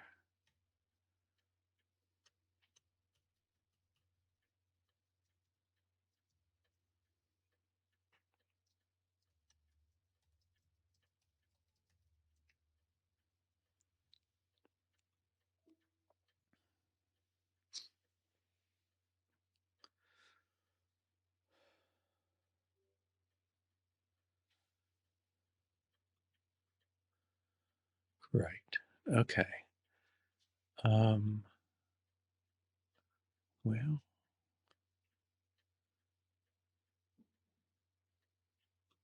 all right. Where's that leave us? Test check reflexive. This is no longer needed. Okay. Reflexive succeeds. Reflexive fails. Symmetric succeeds. Symmetric fails. Good old check transitive. Okay. So now we have the same problem.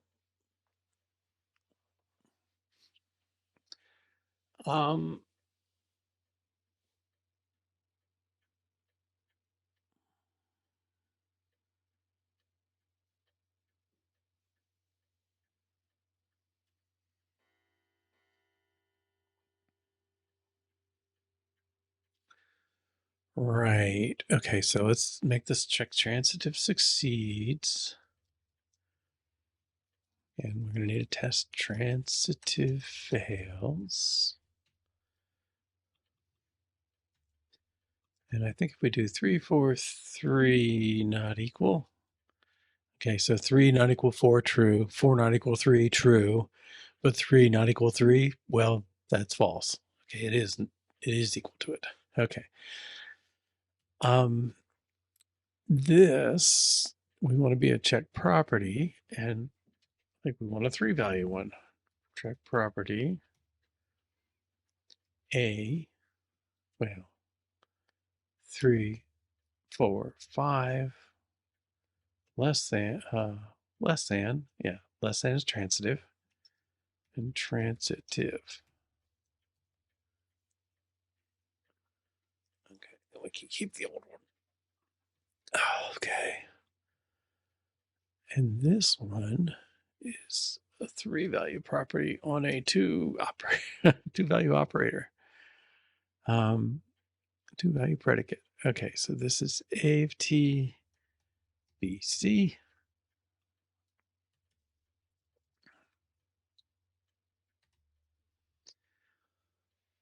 Okay.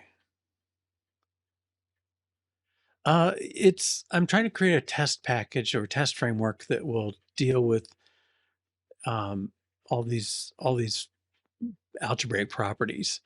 So I don't mind defining them. Let's see if I can go back up where I do that. And welcome, Crystal Rope. Let's take this out. We're not using that. Okay. Yeah. So up here, you can see a couple of them. A reflexive relation applies to itself. Symmetric AB equals relation of BA. And then we're doing transitive. So you'll have partitions basically. But there's probably, I don't know, you got associative and commutative, and then you got De Morgan's law and, reflexive, symmetric, transitive, equivalence relation, probably monoid and group and various things, that might conform. And my hope is that when we create our own types, that they have some of these properties that we can just kind of randomly check them. Okay, so this one we're going to do transitive. I got A, B, and C. So let's see. So if property of A, B, and property of B, C,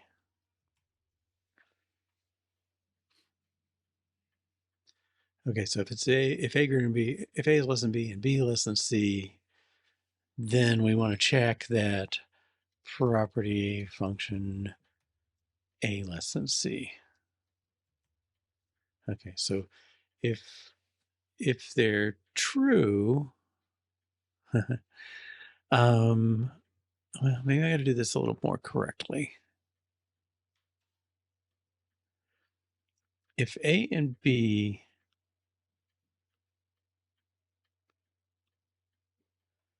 I guess it's more, okay. Let's capture them. Let A rel op B equals property dot function A B op. Let B rel op C equal property dot function B C op. Okay, A less than B, B less than C. And then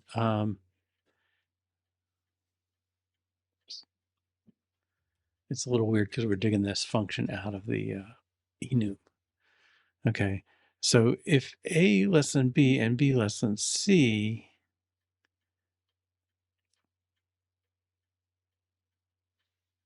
okay, well, I guess if not A rel op B, okay, so if the first one doesn't hold, then we don't have a question. Same thing for this one. If okay,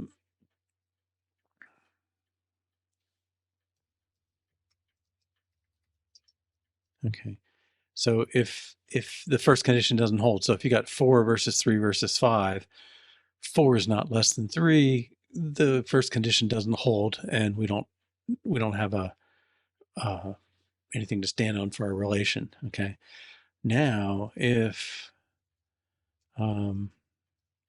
but this one, so if the first two don't hold, then we don't check the third one. But if they do both hold, then we need to make sure the third one is true. So I'm going to extract that one too.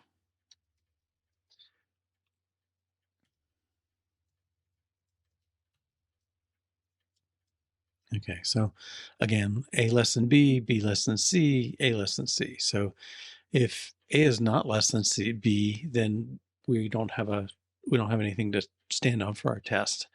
But this one, if A rel op C, then we're okay. But if we got here, A, B, and C. Okay, so if we fall through, then we don't have our property. Okay, now I don't have a transitive yet. Okay.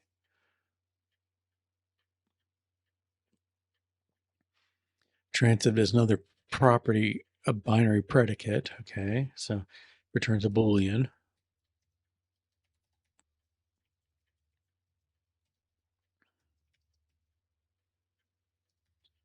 Transitive return in I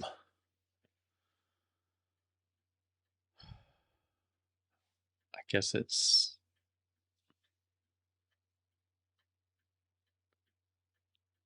maybe.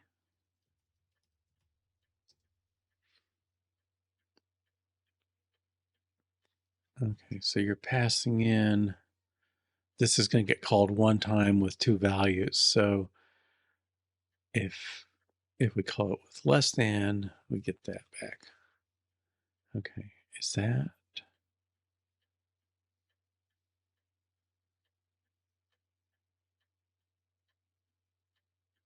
I don't know. I feel like I should put the code I just did in there.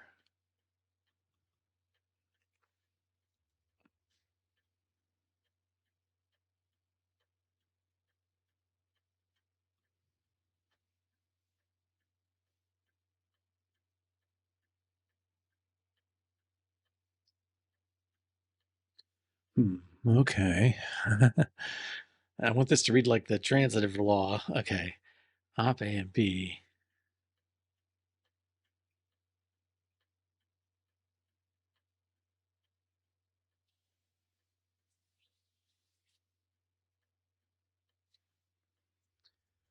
So let's do it this way. Okay. If op AB and op BC return op AC. Okay. So if A is less than B and B is less than C, oh dear.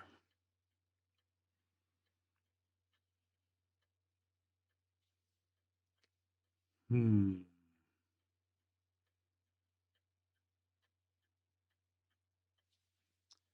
Maybe this is a ternary.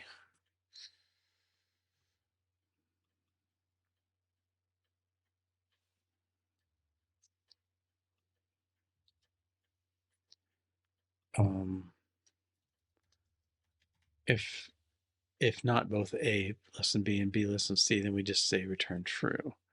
All right, but I guess I gotta do another version of this.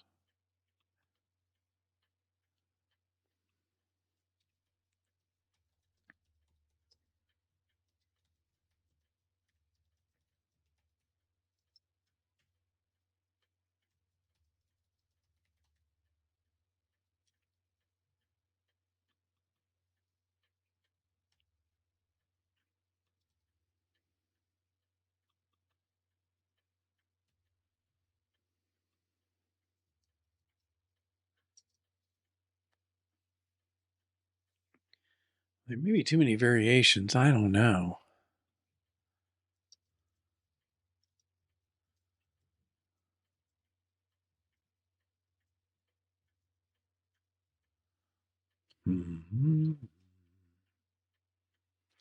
We haven't defined that.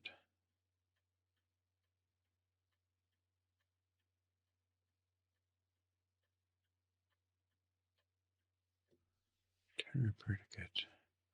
Okay, this one comes out.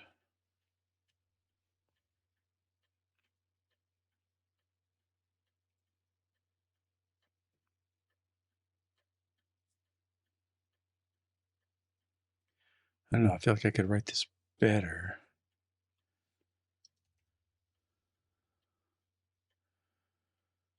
If op A and op B return, well, let's do it this way.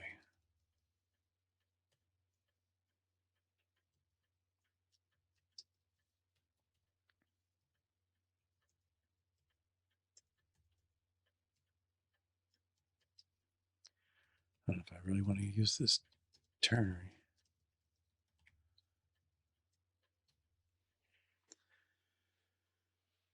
If op A and A less than B and B less than C return op A less than C. Otherwise, the conditions didn't hold. We just return true. Okay. And now this call is not legit because nobody takes 3 arguments. Oh, it is legit. We just need to do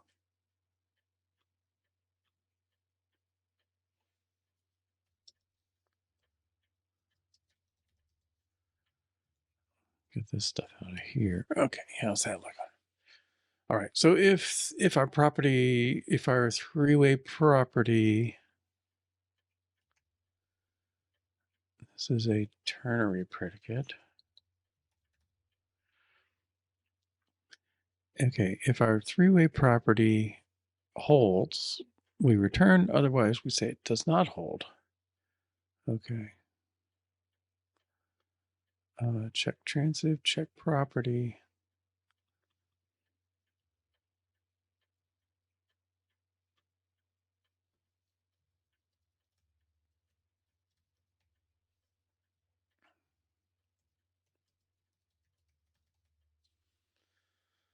Okay, well, this should pass. Switch must be exhaustive. Whoops.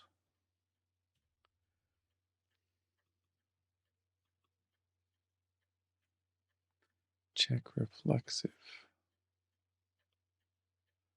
Let's come back on this one. Okay, let's get our transitive story straight first. Okay, good. And this should fail. We're still getting that. Test transitive failed. Proper transitive does not hold for 3, 4, and 3. Okay. Unfortunately, I don't have a way to get this operator.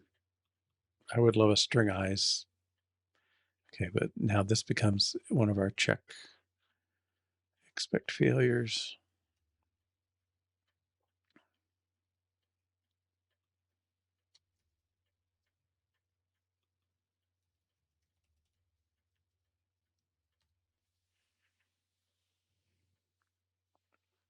Okay.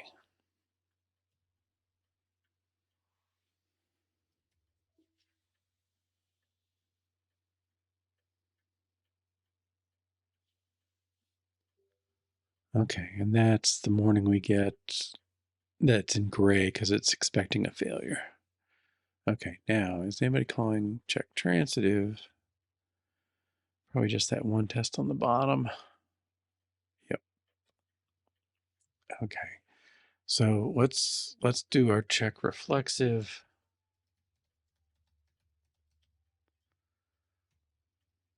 A op reflexive. Am I missing one? Test reference.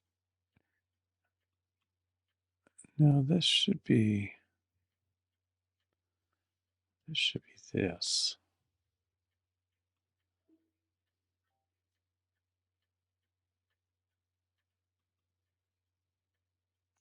Oh, well, I'm not check property anyway. A op property. Okay, cool.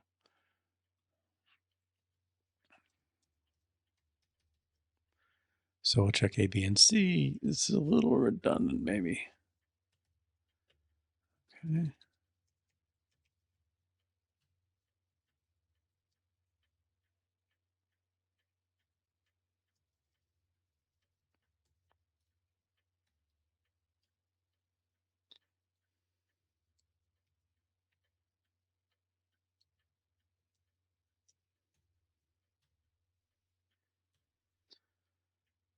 Check property transitive.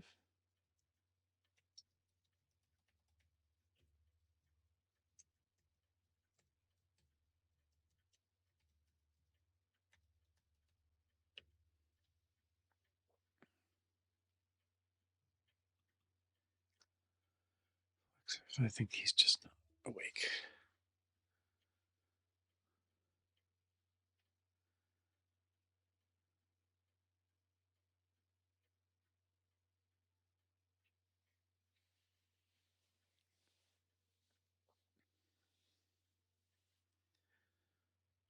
Oh, I guess we're still.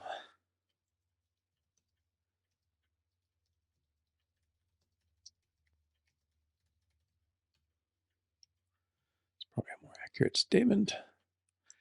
All right, everything worked.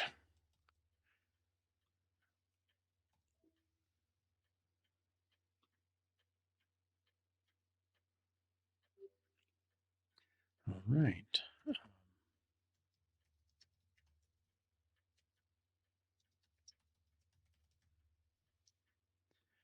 And I think we got some cleanup.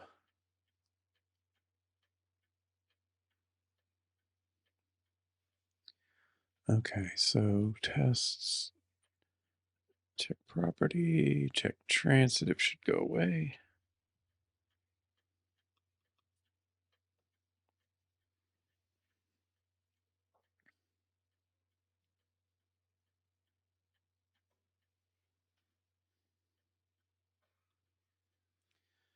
Okay, so check property. Well, let's say check commutative.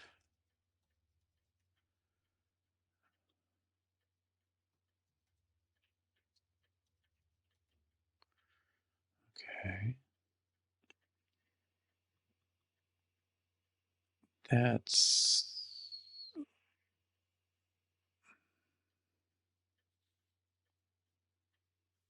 we haven't dealt with those, so let's add that to our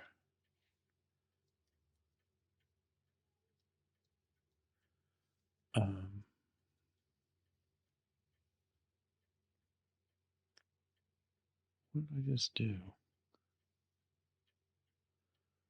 I'm messing up my to-do file.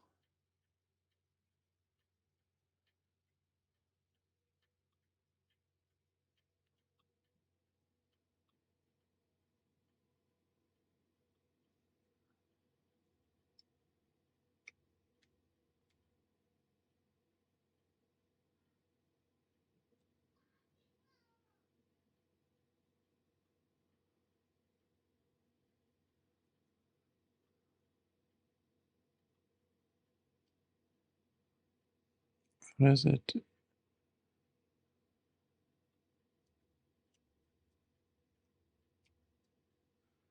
Check properties for various properties. Okay.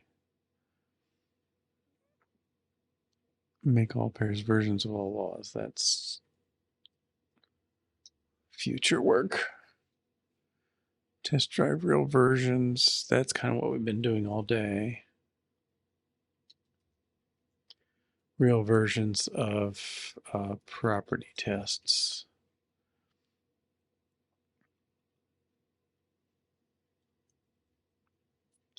Okay, I think that's kind of accurate.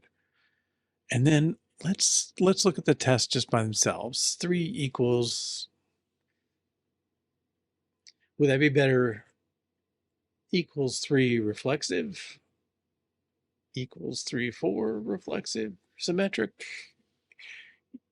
like the operator first, or even the property first, transitive equals 3, 4. Let's try that. That seems like enough to wrap up the day with. Kind of mindless. All right, so I'm saying I want the property, then the operator, then the values. Property, operator,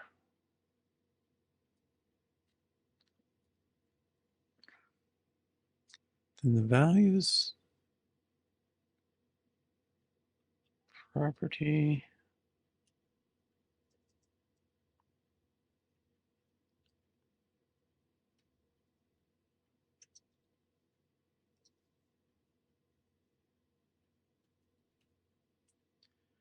okay, let's see what else is broken. Should be some tests.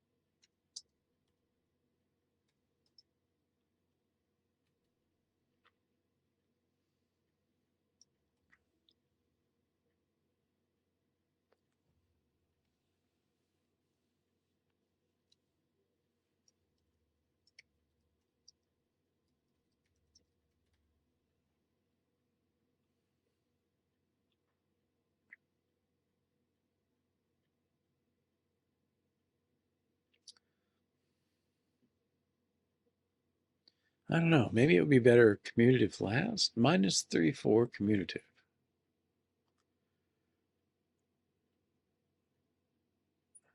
No, I don't think so. Okay, let's go to the next one.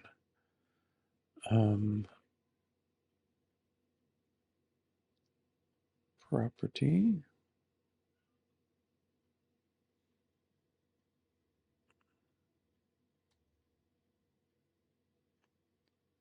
Operator.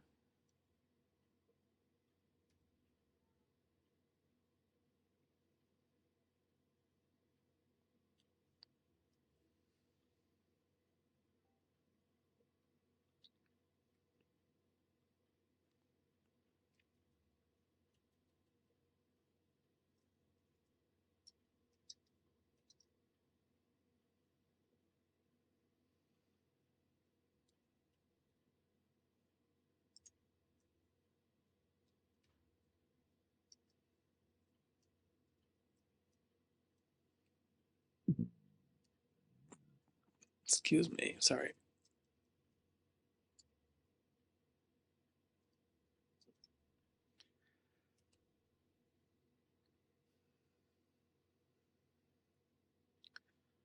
Right.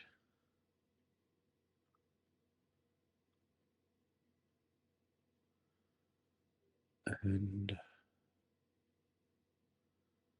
let's do the next one.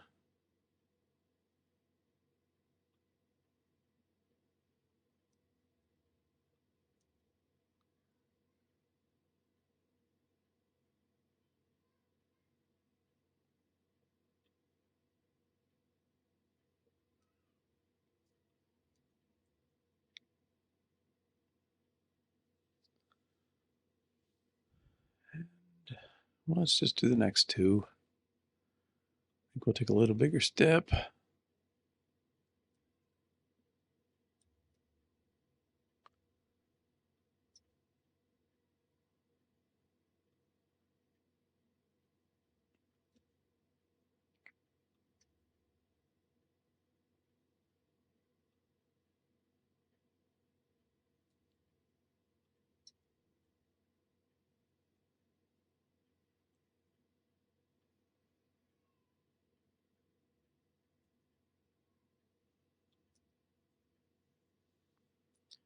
Okay, there should be some complaints. All in tests, okay.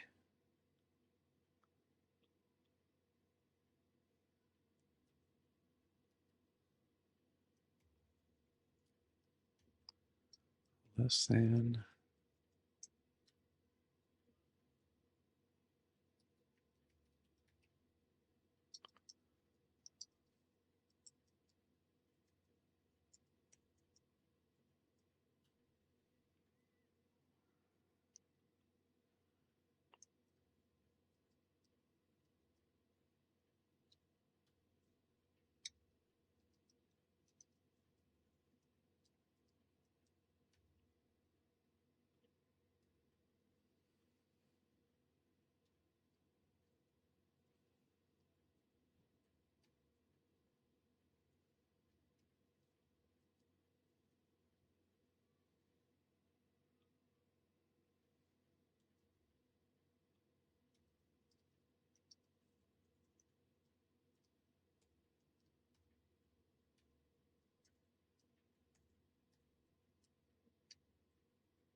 Okay, and one more.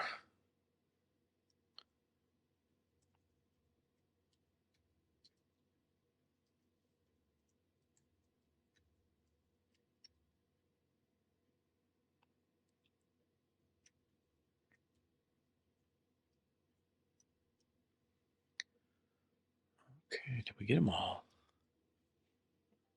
Nope. All right.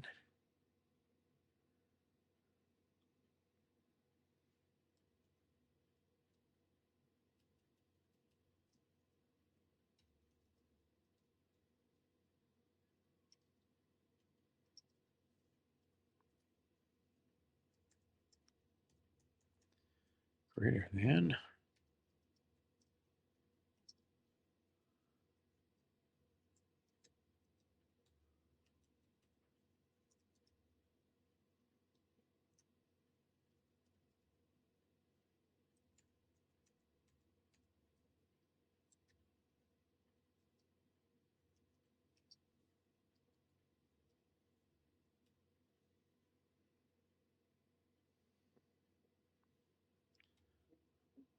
Right.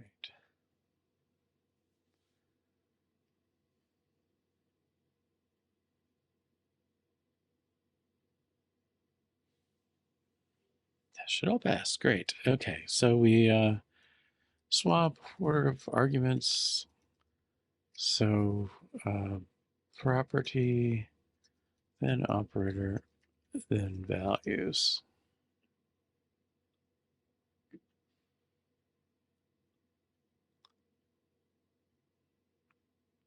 Okay. Well, I think that gives us a place to stop for today. So what we've done, we've basically made this check property. We got a few variations, so I'm not perfectly happy about it, but I'm not sure there's an escape either because we have unary operators and binary operators applied to single values and, all this. But I'm pretty happy.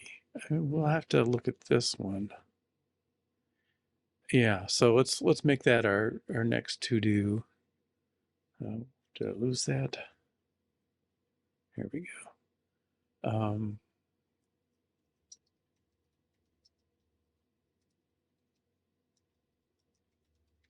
Equivalence relation is kind of a compound property. Okay, because you are reflexive and symmetric and transitive. And really that wants to be a compound multiple value thing. Okay, like we just have 369 there, but that would really benefit from passing in arbitrary values. You can check reflexive is run through all the values by themselves, symmetric is pairs, and transitive is triples. Okay, well, I think I've got, like I said, I don't know, 10 or 12 different laws that we can put in. And I want to get to this. I want to get to these all pairs and multiple versions of them pretty soon.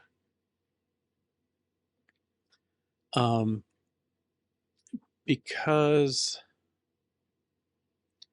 yeah, I want to deal with the compound properties and make sure they're going the way I want them to. But I think we're doing okay. There's a bit more duplication than I like, having to make a property version for 1, 2, or 3 arguments and the different property types, because they work on different operators. They have to we end up with a lot of variations. But if I had,